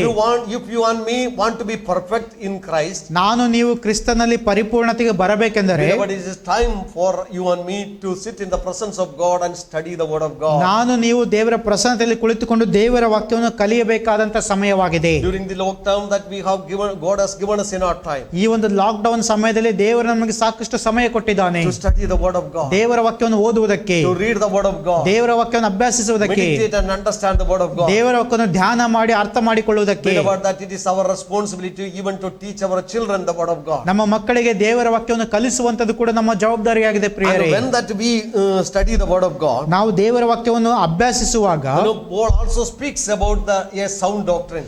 ಪೌಲನು ಒಂದು ಸ್ವಸ್ಥ ಬೋಧನೆಯ ಬಗ್ಗೆ ಕೂಡ ಮಾತಾಡುತ್ತಾನೆ. There are different doctrines are in the Bible. ಅನೇಕ ವಿಧವಾದ ಬೋಧನೆಗಳಿವೆ ಬೈಬಲ್ Bible ಅಲ್ಲಿ. speaks about the doctrine of God. Bible ದೇವರ ಬೋಧನೆ ಬಗ್ಗೆ ಮಾತಾಡುತ್ತದೆ. Bible speaks about the doctrine of man. ಮನುಷ್ಯನ ಬಗ್ಗೆ ಅದು ಹೇಳುತ್ತದೆ. Bible speaks about the doctrine of demons. ಆ ದೆವ್ವಗಳ ಬಗ್ಗೆ Bible ಬೋಧಿಸುತ್ತದೆ. And also that speaks about the sound doctrine. ಮತ್ತು ಸ್ವಸ್ಥ ಬೋಧನೆಯ ಬಗ್ಗೆ Bible ಎಚ್ಚರಿಸುತ್ತದೆ. Sound doctrine is that a balanced teaching of the word of God. ಸ್ವಸ್ಥ ಬೋಧನೆ ಎಂಬುದಾಗಿ ಹೇಳುವಾಗ ಅದು ದೇವರ ವಾಕ್ಯದ ಸಮತೋಲನವಾದ ಬೋಧನೆಯಾಗಿದೆ. No, it is not a compromised doctrine. ಅದು ರಾಜಿ ಮಾಡಲ್ಪಟ್ಟ ಬೋಧನೆಯಲ್ಲ. It is the sound doctrine means that is a different aspect of the same teaching. ಆ ಸ್ವಸ್ಥ ಬೋಧನೆ ಎಂಬುದಾಗಿ ಹೇಳುವಾಗ ಅದೇ ಬೋಧನೆಯ ಮತ್ತೊಂದು ವಿಧವಾದಂತ ತೋರಿಸಲ್ಪಡುವಿಕೆ. Beloved, our God is a balanced person. ಪ್ರೇರೆ, ನಮ್ಮ ದೇವರು ಸಮತೋಲನವುಳ್ಳಂತ ದೇವರು. He is not a one-sided God. ಆತನ ಒಂದು ಕಡೆ ವಾಲಿರುವಂತ ದೇವರಲ್ಲ. No, in everything, any character attributes of God, you take it. ದೇವರ ಯಾವುದೇ ಗುಣಲಕ್ಷಣಗಳನ್ನು, ಸ್ವಭಾವಗಳನ್ನು ನೀವು ತೆಗೆದುಕೊಳ್ಳಿ, And you will see another aspect in the other side. ಅದೇ ಒಂದು ಗುಣಲಕ್ಷಣದ ಮತ್ತೊಂದು ವಿಧವಾದಂತ ಸಂಗತಿಯನ್ನು ಮತ್ತೊಂದು ಕಡೆ ನಾವು The ನೋಡುತ್ತೇವೆ. Bible says that God is love. Bible ಹೇಳ್ತದೆ ದೇವರು ಪ್ರೀತಿ ಸ್ವರೂಪಿ. Also the Bible says that God is a judge. ಅದೇ ಸಮಯದಲ್ಲಿ ಬೈಬಲ್ ಹೇಳ್ತದೆ ದೇವರು ನೀತಿ ಸ್ವರೂಪಿ, ಆತನು ನ್ಯಾಯ ತೀರಿಸುವಾತನು. I know God is a God who forgives. ನಮ್ಮ ದೇವರು ಕ್ಷಮಿಸುವ ದೇವರಾಗಿದ್ದಾನೆ. The Bible says also that he will take vengeance. ಮತ್ತು ಆತನು ಸೇಡು ತೀರಿಸುವ ದೇವರೆಂಬುದಾಗಿ ಕೂಡ I ಹೇಳ್ತದೆ. know there are everything is that it is a balanced teaching. The Bible is a balanced teaching. Bible ಅಲ್ಲಿ ಎಲ್ಲ ಉಪದೇಶಗಳು ಬೋಧನೆಗಳು ಅದು ಸಮತೋಲನ ಮಾಡಲ್ಪಟ್ಟಿವೆ. So when that we study the word of God, ನಾವು ದೇವರ ವಾಕ್ಯವನ್ನು we ಕಲಿತುಕೊಳ್ಳುವಾಗ will understand the totality of God and his nature and his character. ದೇವರ ಗುಣಲಕ್ಷಣ ಸ್ವಭಾವದ ಸರ್ವ ಸಂಪೂರ್ಣತೆಯನ್ನು ನಾವು ಅರ್ಥ ಮಾಡಿಕೊಳ್ಳಲು ಸಹಾಯವಾಗುತ್ತದೆ. I know that balanced teaching only will make us to strong. ಆ ಸಮತೋಲನೆ ಉಳ್ಳಂತ ಬೋಧನೆ ನಮ್ಮನ್ನ ಬಲಪಡಿಸುತ್ತದೆ. And also Bible warns us in the last days people does not will not tolerate the sound doctrine. ಮತ್ತು ಬೈಬಲ್ ನಮಗೆ ಎಚ್ಚರಿಸುತ್ತದೆ ಕಡೆ ದಿವಸಗಳಲ್ಲಿ ಸ್ವಸ್ಥ ಬೋಧನೆಯನ್ನು ಜನರು ಸಹಿಸದೇ ಇರುವಂತ ಕಾಲ ಬರುತ್ತದೆ. I know it is they don't listen what the sound doctrine teaches. ಸ್ವಸ್ಥ ಬೋಧನೆ ಕಲಿಸುವಂತ ಸಂಗತಿಗಳನ್ನು ಅವರು ಕೇಳುವುದಕ್ಕೆ ಇಷ್ಟಪಡುವುದಿಲ್ಲ. They want all the teachers that who teach them what they like in their lives. ತಮಗೆ ಏನು ಬೇಕೋ ಅದನ್ನ ಬೋಧಿಸುವಂತ ಬೋಧಕರ ಕಡೆಗೆ ಅವರು ಹೋಗುತ್ತಾರೆ. Beloved, that God is not a God to suit according to your desires and needs. ಪ್ರಿಯರ, ದೇವರು ನಿಮ್ಮ ಆಸೆ ಆಕಾಂಕ್ಷೆಗಳ ಒಂದು ಪರವಿಡಿಯೊಳಗೆ ಬರುವಂತ ದೇವರಲ್ಲ. No, it is not that we cannot bring down the standard of God to our standard. ದೇವರ ಗುಣಮಟ್ಟವನ್ನ ಕೆಳಗೆ ತಂದು ನಮ್ಮ ಗುಣಮಟ್ಟದಲ್ಲಿ ನಾವು ಮಿತಿಯಾಗಿಸಲು ಸಾಧ್ಯವಿಲ್ಲ. No, that we need to go up to the standard of God. ನಾವು ದೇವರ ಗುಣಮಟ್ಟಕ್ಕೆ ಏರಿ ಹೋಗಬೇಕು. No, when we study the life of Jacob, ನಾವು ಯಾಕೋಬನ ಜೀವಿತವನ್ನು ನೋಡುವಾಗ in Shechem that he built an altar. ಅವನು ಶೆಕೆಮಲ್ಲಿ ಅವನು ಯಜ್ಞವೇದಿಯನ್ನು ಕಟ್ಟುತ್ತಾನೆ. No, he was not willing to go up to Bethel. ಅವನಿಗೆ ಬೇತೇಲಿಗೆ ಏರಿ ಹೋಗುವುದಕ್ಕೆ ಇಷ್ಟವಿಲ್ಲ. Because that in Shechem that he called the name of God. ಆ ಶೆಕೆಮಿನಲ್ಲಿ ದೇವರ ಹೆಸರನ್ನು ಹೇಳಿಕೊಂಡು ಆರಾಧಿಸಿದ್ದರಿಂದ And that he is bringing the standard of God according to his need, according to his standard. ಅವನು ದೇವರ ಗುಣಮಟ್ಟವನ್ನ ಕೆಳಗೆ ತಂದು ತನ್ನ ಗುಣಮಟ್ಟಕ್ಕೆ ಸರಿ ಹೊಂದಿಸುವುದಕ್ಕೆ ಪ್ರಯತ್ನಿಸ್ತಾ ಇದ್ದಾನೆ. But in chapter 35 Genesis says that go up to Bethel and build an altar there. ಆದ್ರೆ ಆದಿಕಾಂಡ 35ನೇ ಅಧ್ಯಾಯದಲ್ಲಿ ದೇವರು ಅವನಿಗೆ ಹೇಳುತ್ತಾನೆ, ನೀನು ಬೇತೇಲಿಗೆ ಏರಿ ಹೋಗಿ ಅಲ್ಲಿ ಯಜ್ಞವೇದಿಯನ್ನು ಕಟ್ಟು. There he has to change his life and behavior. ಅಲ್ಲಿ ತನ್ನ ವ್ಯವಹಾರವನ್ನ, ತನ್ನ ನಡತೆಯನ್ನ ಮತ್ತು ತನ್ನ ಜೀವಿತವನ್ನು He has to ಮಾರ್ಪಡಿಸಿಕೊಳ್ಳಬೇಕಾಯಿತು. forsake many things in order to go to Bethel. ಬೆತ್ತೇಲಿಗೆ ಹೋಗೋದಕ್ಕೆ ಅನೇಕ ಸಂಗತಿಗಳನ್ನು ಅವನು ತ್ಯಜಿಸಬೇಕಾಯಿತು. Finally, by God's grace, that he changed everything and he went to Bethel. ದೇವರ ಕೃಪೆಯಿಂದ ಅವನು ಎಲ್ಲವನ್ನು ಬದಲಾಯಿಸಿಕೊಂಡು ಬೆತ್ತೇಲಿಗೆ ಹೋಗುತ್ತಾನೆ. But the doctrine, the sound doctrine teaches about the standard of God. ಈ ಸ್ವಸ್ಥ ಬೋಧನೆ ಎನ್ನುವಂಥದ್ದು ದೇವರ ಗುಣಮಟ್ಟವನ್ನು ನಮಗೆ ಕಲಿಸುತ್ತದೆ. And it is not that what we want we can get it from the Lord. That is not the teaching of the Bible. ದೇವರಿಂದ ನಮಗೇನು ಬೇಕು ಅದನ್ನೆಲ್ಲ ನಾವು ಹೊಂದಿಕೊಳ್ಳುವುದು ಎನ್ನುವುದು ಆ ವಾಕ್ಯದ ಬೋಧನೆಯಲ್ಲ. You know, the teaching of the Bible says that we need to conform ourselves to the will of God and the plan of God and the purpose of God. ಆದರೆ ಬೈಬಲ್ನ ಬೋಧನೆ ಇದಾಗಿದೆ, ನಾವು ದೇವರ ಚಿತ್ತಕ್ಕೆ, ದೇವರ ಗುಣಮಟ್ಟಕ್ಕೆ, ದೇವರ ಪರಿಶುದ್ಧತೆಗೆ ನಮ್ಮನ್ನೇ ನಾವು ಮಾರ್ಪಡಿಸಿಕೊಂಡು ಆತನ ಸ್ವರೂಪಕ್ಕೆ ಬದಲಾಗಬೇಕಾಗಿದೆ. I know if we are not concerned about sound doctrine, ನಾವು ಸ್ವಸ್ಥ ಬೋಧನೆ ಬಗ್ಗೆ ನಮಗೆ ಇಷ್ಟವಿಲ್ಲದೆ ಇರುವುದಾದರೆ but we will be a sickly Christian. ಪ್ರಿಯರೇ, ನಾವು ಒಂದು ರೋಗಗ್ರಸ್ತರಾದಂತ ಕ್ರೈಸ್ತರಾಗುತ್ತೇವೆ. In Ephesians chapter 4 verse 14 and 15 Paul says, ಎಫೆಸರ್ 4ನೇ ಅಧ್ಯಾಯ 14ನೇ ವಾಕ್ಯದಲ್ಲಿ ನೋಡುತ್ತೇವೆ, he is speaking about the different ministries in the church. ಸಭೆಯಲ್ಲಿರುವಂತ ಬೇರೆ ಬೇರೆ ಸೇವೆಗಳ ಬಗ್ಗೆ ಅವನು ಹೇಳ್ತಾನೆ. And why that he says that we should no longer be children tossed to and fro and carried about with every wind of doctrine. ಅವನು ಈ ರೀತಿಯಲ್ಲಿ ಹೇಳ್ತಾನೆ, ನಾವು ಇನ್ನು ಮೇಲೆ ಕೂಸುಗಳಾಗಿರಬಾರದು, ದುರ್ಜನರ ವಂಚನೆಗೂ ದುರ್ಬೋಧಕರ ಕುಯುಕ್ತಿಗೂ ಒಳಪಟ್ಟು ನಾನಾ ಉಪದೇಶಗಳಿಂದ ಕಂಗೆಟ್ಟು ಗಾಳಿಯಿಂದ ಅತ್ತಿತ್ತ ನೂಕಿಸಿಕೊಂಡು ಹೋಗುವವರ ಹಾಗೆ ಇರಬಾರದು. No, he is speaking about the wind of doctrine. ಇಲ್ಲಿ ಒಂದು ಬೋಧನೆಗಳ ಗಾಳಿಯ ಬಗ್ಗೆ ಮಾತಾಡುತ್ತಾ ಇದ್ದಾನೆ. Doctrine is a foundation.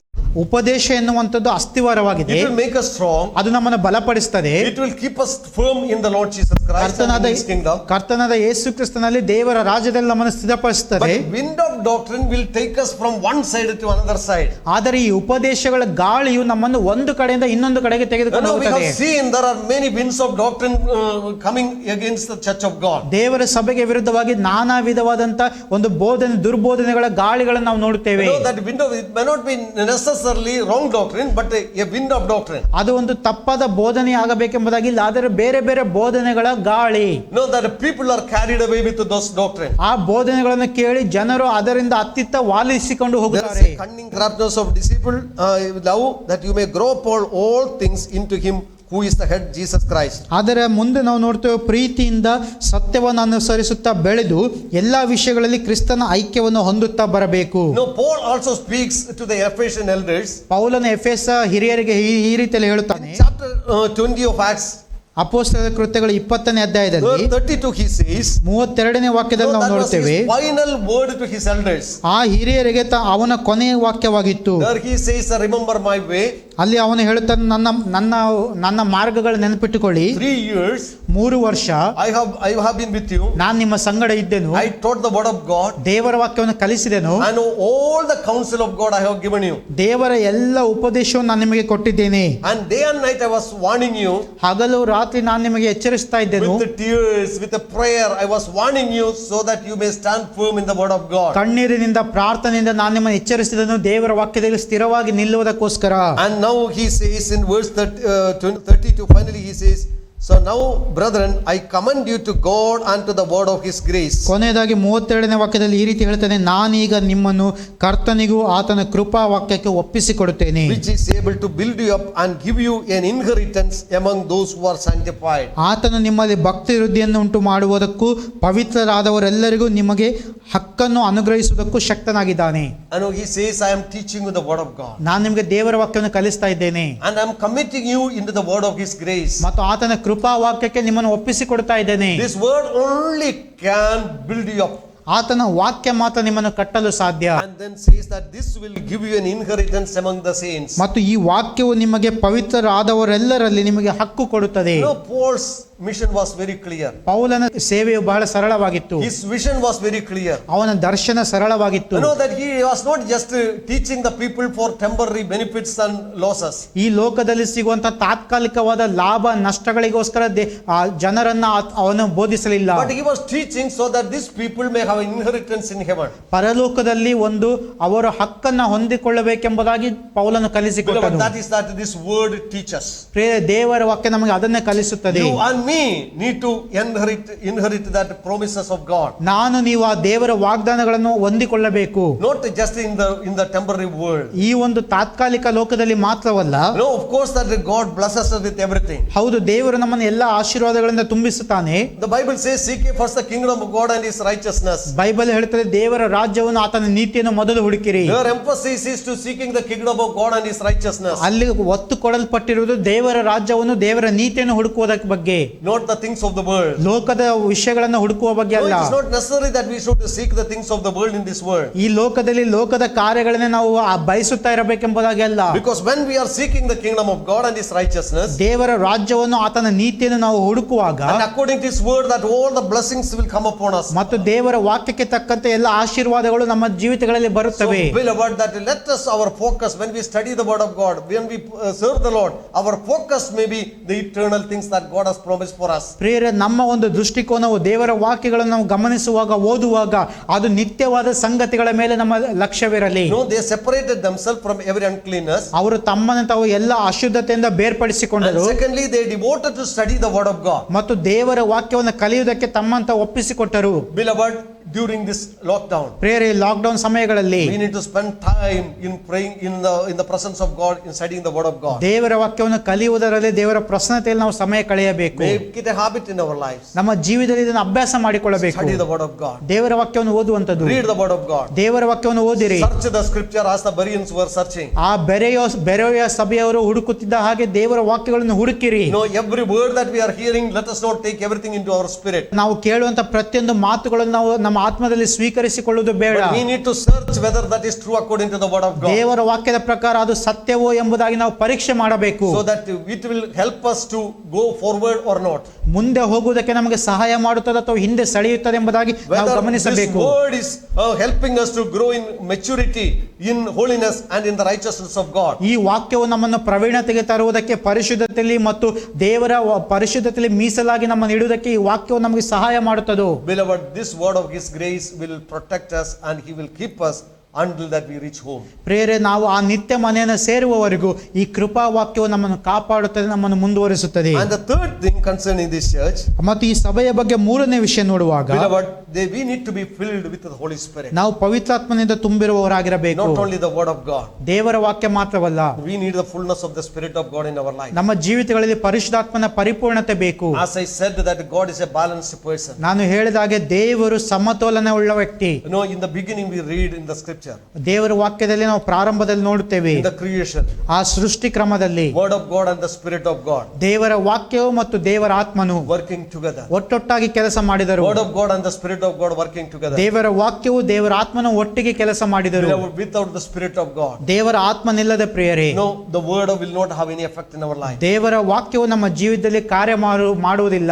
Without the Spirit of God, ದೇವರ ಆತ್ಮನಿಲ್ಲದೆ the word of God will become only a word. ದೇವರ ವಾಕ್ಯವು ಕೇವಲ ಮಾತಾಗಿ ಉಳಿದು So we ಬಿಡುತ್ತದೆ. need to be filled with the Holy Spirit. ನಾವು ಪವಿತ್ರಾತ್ಮನಿಂದ ಯಾವಾಗಲೂ ತುಂಬಲ್ಪಟ್ಟಿರುವವರಾಗಬೇಕು. In Revelation chapter 2 verse 1, ಪ್ರಕಟಣೆ 2ನೇ ಅಧ್ಯಾಯದ 1ನೇ ವಾಕ್ಯದಲ್ಲಿ it says that the picture that we have concerning Jesus Christ, ಯೇಸುವಿನ ಕುರಿತಾಗಿರುವಂತ ನಮ್ಮ ಒಂದು ಆಲೋಚನೆ, it says that he who walks in the midst of the 7 golden lampstands.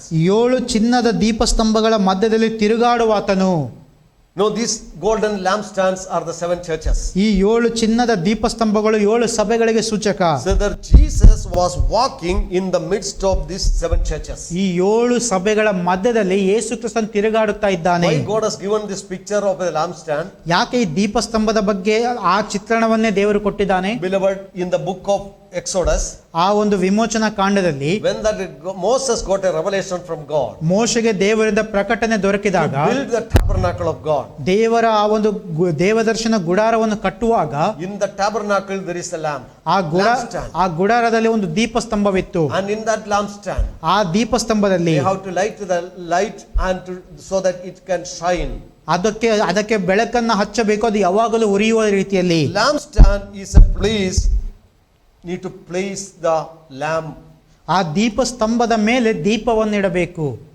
The lampstand is the church.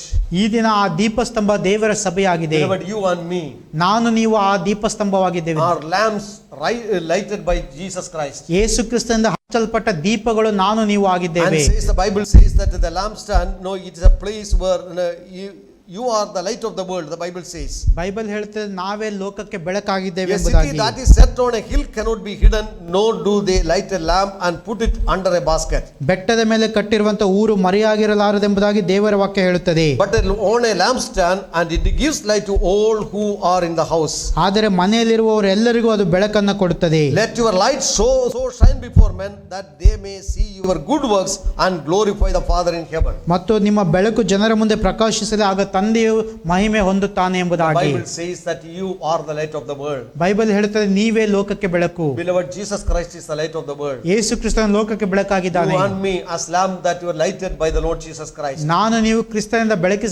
ಬೆಳಗಿಸಲ್ಪಟ್ಟ ದೀಪದ ಆಗಿದ್ದೇವೆ. We need to place the lamp in the lampstand. ನಾವು ನಮ್ಮ ದೀಪವನ್ನು ದೀಪಸ್ತಂಭದ ಮೇಲೆ ಇಡಬೇಕು. You and me, if you are not connected with the church, ನಾನು ನೀವು ಸಭೆಯೊಂದಿಗೆ ಸಂಪರ್ಕದಲ್ಲಿ ಇಲ್ಲದೆ ಇದ್ದರೆ, beloved, we cannot give light to the world. ನಾವು ಲೋಕಕ್ಕೆ ಬೆಳಕು ಕೊಡಲು ಸಾಧ್ಯವಿಲ್ಲ. In that tabernacle, ಆ ಒಂದು ಗುಡಾರದ ಒಳಗೆ there is a lampstand. ಅಲ್ಲೊಂದು ದೀಪಸ್ತಂಭವಿದೆ. That is the only light that is shining in that place. ಆ ಸ್ಥಳದಲ್ಲಿ ಪ್ರಕಾಶಿಸುವಂತ ಒಂದೇ ಒಂದು ಬೆಳಕು ಆ ದೀಪಸ್ತಂಭವಾಗಿದೆ. And the Bible also tells, Bible ಮತ್ತೆ ಹೇಳುತ್ತದೆ, in Leviticus chapter 24 verse 2, ಯಾಜಕ ಕಾಂಡ 24ನೇ ಅಧ್ಯಾಯದ 2ನೇ ವಾಕ್ಯ, there is a command the children of Israel that they may bring to you pure oil of pressed olives for the light, to make the lamps burn continually. ಆ ಬೆಳಕು ನಿರಂತರವಾಗಿ ಉರಿಯುತ್ತಿರುವಂತೆ ಆ ಜನರು ಆ ಒಂದು ಶುದ್ಧ ಎಣ್ಣೆಯನ್ನು ತರುವಂತೆ ಅವರಿಗೆ ಆಜ್ಞಾಪಿಸು. The Bible says that they have to bring oil, to pour oil in this lamp, so that this light may continue to burn. ಜನರು ಎಣ್ಣೆಯನ್ನು ತಂದು ಈ ದೀಪದಲ್ಲಿ ಸುರಿಯುತ್ತಾ ಇರಬೇಕು, ಅದು ದೀಪವು ಯಾವಾಗಲೂ ಉರಿಯುವಂತೆ. It was the work of the high priest. ಅದು ಮಹಾಯಾಜಕನ ಕೆಲಸವಾಗಿತ್ತು, To see ನೋಡಿಕೊಳ್ಳುವುದು. this lamp is continuously burning. ಈ ಬೆಳಕು ಯಾವಾಗಲೂ ಉರಿಯುತ್ತಿರುವುದನ್ನು ನೋಡುವಂತದ್ದು. For that they have to bring oil. ಅವರು ಅದಕ್ಕೆ ಎಣ್ಣೆಯನ್ನು ತರಬೇಕಾಗಿತ್ತು. Without this oil, this lamp cannot burn. ಈ ಎಣ್ಣೆ ಇಲ್ಲದೆ ಈ ದೀಪ ಉರಿಯುವುದಿಲ್ಲ. Beloved, this speaks about my life and your life. ಪ್ರಿಯರೇ, ಇದು ನನ್ನ ನಿನ್ನ ಜೀವಿತದ ಬಗ್ಗೆ No, ಮಾತಾಡುತ್ತದೆ. we need to bring the oil every day in our lives. ನಮ್ಮ ಜೀವಿತದಲ್ಲಿ ಪ್ರತಿದಿನ ನಾವು ಎಣ್ಣೆಯನ್ನು As ತರಬೇಕು. you are aware that the oil is the symbol of the Holy Spirit. ನಿಮ್ಮೆಲ್ಲರಿಗೂ ಗೊತ್ತಿರೋ ಪ್ರಕಾರ ಎಣ್ಣೆ ಪರಿಶುದ್ಧಾತ್ಮನಿಗೆ ಸೂಚಕವಾಗಿದೆ. Without the work of the Holy Spirit in our life, ಪರಿಶುದ್ಧಾತ್ಮನ ಕಾರ್ಯ ನಮ್ಮ ಜೀವಿತದಲ್ಲಿ ಆಗಲಾರದೆ, without the fullness of the Holy Spirit, ಪರಿಶುದ್ಧಾತ್ಮನ ಪೂರ್ಣತೆ ಇಲ್ಲದೆ ಹೋದರೆ we cannot shine in this world. ಈ ಲೋಕದಲ್ಲಿ ನಾವು ಬೆಳಗಲು ಸಾಧ್ಯವಿಲ್ಲ. We are not just an organization. ನಾವು ಕೇವಲ ಒಂದು ಸಂಸ್ಥೆಯಲ್ಲ, We are a church of God. ನಾವು ದೇವರ ಸಭೆ. No, church is built by Jesus Christ. ಸಭೆಯು ಕ್ರಿಸ್ತನಿಂದ And ಕಟ್ಟಲ್ಪಟ್ಟಿದೆ poured light in our life. ಮತ್ತು ನಮ್ಮ ಜೀವಿತಗಳಲ್ಲಿ ಆ ಬೆಳಕು ಸುರಿಸಲ್ಪಟ್ಟಿದೆ. And if you want to see this light continuously burning, ಈ ಬೆಳಕು ನಿರಂತರವಾಗಿ ಉರಿಯುವುದನ್ನು ನೀವು ನೋಡಬೇಕಾದರೆ you need to see oil is being poured every day in our lives. ಪ್ರತಿದಿನವೂ ನಮ್ಮ ಜೀವಿತಗಳಲ್ಲಿ ಎಣ್ಣೆಯು ಸುರಿಸಲ್ಪಡುವಿಕೆಯನ್ನು ನಾವು ನೋಡಬೇಕು. We have a picture in the book of Zechariah. ನಾವು ಜಕರ್ಯನ ಗ್ರಂಥದಲ್ಲಿ ಒಂದು ಚಿತ್ರಣವನ್ನು ನೋಡುತ್ತೇವೆ. There is a vision of God. ಅಲ್ಲಿ ದೇವರ ದರ್ಶನ ನೋಡುತ್ತೇವೆ. And there are two olive trees, ಅಲ್ಲಿ branches of olive trees. ಅಲ್ಲಿ 2 ಎಣ್ಣೆ ಮರಗಳ ಚಿಗುರನ್ನು ನಾವು ನೋಡುತ್ತೇವೆ. And from there that oil is supplied to the lamp. ಅಲ್ಲಿಂದ ಆ ಒಂದು ದೀಪಕ್ಕೆ ಎಣ್ಣೆಯು ಹರಿದು ಬರುವುದನ್ನು ನಾವು ನೋಡುತ್ತೇವೆ. There says that it's not by might, it's not by power, but through the Spirit of the Lord. ಅಲ್ಲಿ ನಾವು ನೋಡುತ್ತೇವೆ ಬಲದಿಂದಲ ಪರಾಕ್ರಮದಿಂದಲೇ ಕರ್ತನ ಆತ್ಮನಿಂದಲೇ. Beloved, everything is done through the Spirit of God. ಎಲ್ಲವೂ ದೇವರ ಆತ್ಮನಿಂದಲೇ ನಡೆಯುತ್ತದೆ. And you and me need the fullness of the Holy Spirit every day. ನಾನು ನೀವು ಪ್ರತಿದಿನವೂ ಪರಿಶುದ್ಧಾತ್ಮನಿಂದ ತುಂಬಿಸಲ್ಪಡಬೇಕು. We cannot be satisfied saying that such and such a date I was filled with the Holy Spirit. ಅದೊಂದು ದಿವಸ ಇಂತಹ ದಿವಸದಲ್ಲಿ ನಾನು ಪರಿಶುದ್ಧಾತ್ಮನ ತುಂಬಿಸಲ್ಪಟ್ಟೆಂಬುದಾಗಿ ಅದರಲ್ಲೇ ನಾವು ಸಂತೃಪ್ತರಾಗಬಾರದು. On the day of Pentecost, the disciples were filled with the Holy Spirit. ಪಂಚಶತಮ ದಿನದಲ್ಲಿ ಶಿಷ್ಯರು ಪರಿಶುದ್ಧಾತ್ಮನಿಂದ They ತುಂಬಿಸಲ್ಪಟ್ಟರು. were baptized in the Holy Spirit. ಅವರು ಪರಿಶುದ್ಧಾತ್ಮನಿಂದ ತುಂಬಿಸಲ್ಪಟ್ಟರು. They were doing the miracles and wonders. ಅದ್ಭುತಗಳನ್ನು ಸೂಚಕ ಕಾರ್ಯಗಳನ್ನು ಮಾಡುತ್ತಾ ಇದ್ದರು. But the Bible repeatedly say they are again filled with the Holy Spirit. Again and again they will filled with the Holy Spirit. ಆದರೆ ದೇವರ ವಾಕ್ಯವು ಮತ್ತೆ ಮತ್ತೆ ಹೇಳ್ತಾರೆ ಅವರು ಪರಿಶುದ್ಧಾತ್ಮ ತುಂಬಿಸಲ್ಪಟ್ಟರು ಎಂಬುದಾಗಿ. Beloved, that is a ongoing process in our life. We need to be continuously filled with the Holy Spirit. ಪ್ರೇರ ನಾವು ಪರಿಶುದ್ಧಾತ್ಮದಿಂದ ತುಂಬಿಸಲ್ಪಡುವಂತದ್ದು ನಿರಂತರ ಪ್ರಕ್ರಿಯೆಯಾಗಿದೆ ನಮ್ಮ ಜೀವಿತದಲ್ಲಿ. And the Bible says that arise, the light has come upon you. ದೇವರ ವಾಕ್ಯ ಹೇಳುತ್ತದೆ ಎದ್ದು ಪ್ರಕಾಶಿಸು ಯೆಹೋವನ ಬೆಳಕು ನಿನ್ನ ಮೇಲೆ Everywhere ಉದಯಿಸಿದೆ. there is darkness around the world. ಸುತ್ತಲೂ ಕತ್ತಲೆ ಬರುವಂತ ಸಮಯದಲ್ಲಿ But for us, the church of God, the light has already been lighted. ಆದರೆ ದೇವ ಸಭೆಯಾಗಿರುವ ನಮಗೆ ಕರ್ತನ ಪ್ರಕಾಶವು ನಮ್ಮ ಮೇಲೆ ಇದೆ. Beloved, it is your responsibility, my responsibility, ಪ್ರೇರೆ ಇದು ನನ್ನ ನಿನ್ನ ಜವಾಬ್ದಾರಿ to go to the Lord ಕರ್ತನ ಬಳಿಗೆ ಹೋಗುವಂತದ್ದು, in prayer, ಪ್ರಾರ್ಥನೆಯಲ್ಲಿ, in humility, ದೀನತೆಯಲ್ಲಿ, seeking Him, ಆತನನ್ನು so ಹುಡುಕುತ್ತಾ that He may continue to pour His anointing oil in our lives. ನಮ್ಮ ಜೀವಿತದ ಮೇಲೆ ತನ್ನ ಅಭಿಷೇಕವನ್ನು ಆತ ನಿರಂತರವಾಗಿ ಸುರಿಸುವಂತೆ. We have the picture of that parable of the 10 virgins. ನಮಗೆ ಆ ಒಂದು 10 ಕನ್ಯೆಯರ ಚಿತ್ರಣ ನಮಗೆ ಗೊತ್ತಿದೆ.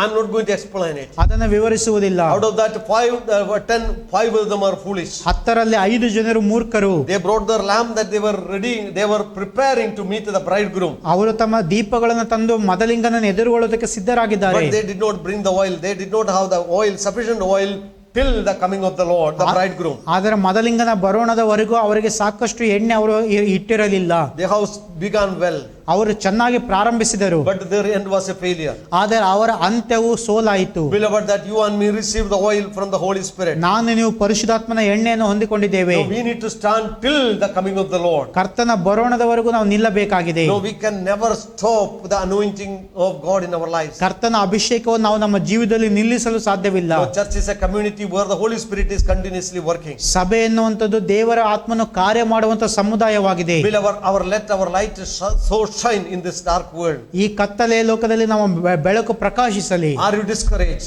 ಸೋತು ಹೋಗಿದ್ದೀರಾ? Are you sleeping? ಮಲಗಿದ್ದೀರಾ? And this morning, ಈ the ಮುಂಜಾನೆಯಲ್ಲಿ Holy Spirit is reminding us ಪರಿಶುದ್ಧಾತ್ಮ ನಮಗೆ the coming ಎಚ್ಚರಿಸ್ತಾನೆ. of the Lord is very near. ಕರ್ತನ ಬರೋಣವು ಬೇಗನೆ Know ಇದೆ. that He will come at any time. ಆತನು ಯಾವಾಗಲೂ ಬೇಕಾದರೂ He ಬರಬಹುದು. will come at a time that we have never expected Him to ನಾವು come. ನಿರೀಕ್ಷಿಸದೇ ಇರುವಂತ ಸಮಯದಲ್ಲಿ ಆತನು ಬರಬಹುದು. Like a thief in the midnight. ಮಧ್ಯರಾತ್ರಿಯಲ್ಲಿ ಬರುವ ಕಳ್ಳನ So, ಹಾಗೆ beloved, that we need to prepare ourselves to meet the bridegroom. ನಮ್ಮ ಕರ್ತನಾದ ಯೇಸು ಕ್ರಿಸ್ತನ ಎದುರುಗೊಳ್ಳುವುದಕ್ಕೆ ನಾವು ಸಿದ್ಧರಾಗಬೇಕು. The church is not for this world. ಸಭೆ ಈ ಲೋಕಕ್ಕೋಸ್ಕರವಲ್ಲ. Church is for the next world to come. ಆ ಸಭೆ ಎನ್ನುವಂಥದ್ದು ಮುಂದೆ ಬರುವ ನಿತ್ಯ ಜೀವಕ್ಕೋಸ್ಕರ. And until that day, that we need to keep shining for the Lord Jesus ಆ Christ. ದಿನ ಬರುವವರೆಗೂ ನಾವು ಕ್ರಿಸ್ತನಿಗೋಸ್ಕರ ಇಲ್ಲಿ As ಪ್ರಕಾಶಿಸಬೇಕು. a separated community from every evil from the society. ಆ ಸಮಾಜದಲ್ಲಿರುವಂಥ ಎಲ್ಲ ದುಷ್ಟತನದಿಂದ ಪ್ರತ್ಯೇಕಿಸಲ್ಪಟ್ಟ ಸಮುದಾಯವಾಗಿ Maintaining our testimony. ನಮ್ಮ ಸಾಕ್ಷಿಯನ್ನು ಕಾಪಾಡಿಕೊಳ್ಳುತ್ತಾ Studying the word of God. ದೇವರ ವಾಕ್ಯವನ್ನು ಧ್ಯಾನಿಸುತ್ತಾ Life need to be transformed according to the word of God. ದೇವರ ವಾಕ್ಯದ ಪ್ರಕಾರ ನಮ್ಮ ಜೀವಿತಗಳು ಮಾರ್ಪಡುತ್ತಾ ಹೋಗಬೇಕು. Built up until the coming of the Lord. ಕರ್ತನ ಬರೋಣದವರೆಗೆ ನಾವು ಕಟ್ಟಲ್ಪಡಬೇಕು. Being filled with the Holy Spirit again and again. ಪರಿಶುದ್ಧಾತ್ಮನಿಂದ ಯಾವಾಗಲೂ ತುಂಬಿಸಲ್ಪಡುತ್ತಿರಬೇಕು. Our battery need to be recharged every day. ನಮ್ಮ battery ಪ್ರತಿದಿನ ಚಾರ್ಜ್ ಆಗ್ತಾ ಇರಬೇಕು. So that we can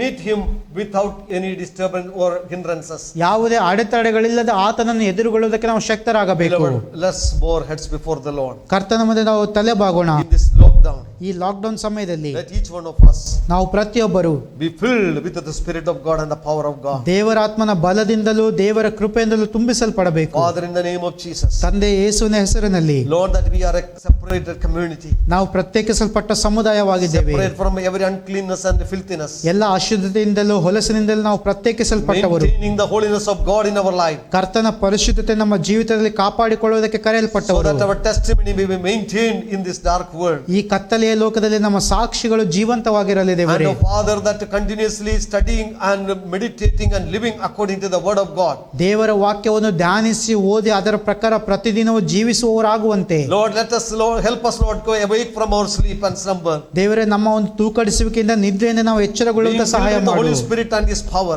ಪರಿಶುದ್ಧಾತ್ಮನ ಬಲದಿಂದ ತುಂಬಿಸು. we may continue to burn till the day dawn.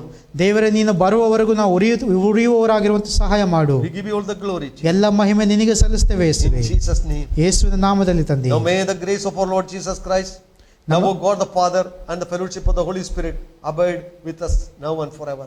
ನಮ್ಮ ಕರ್ತನಾದ ಯೇಸು ಕ್ರಿಸ್ತನ ಕೃಪೆಯು, ತಂದೆಯಾದ ದೇವರ ಪ್ರೀತಿಯು, ಪರಿಶುದ್ಧಾತ್ಮನ ಅನ್ಯೋನ್ಯತೆಯು, ಐಕ್ಯತೆ ಈಗಲೂ ಎಂದೆಂದಿಗೂ ಸದಾಕಾಲ ನಮ್ಮೆಲ್ಲರ ಸಂಗಡ ಇರಲಿ. Amen. Amen. God bless you. ದೇವರು ನಿಮ್ಮೆಲ್ಲರನ್ನು ಆಶೀರ್ವದಿಸಲಿ.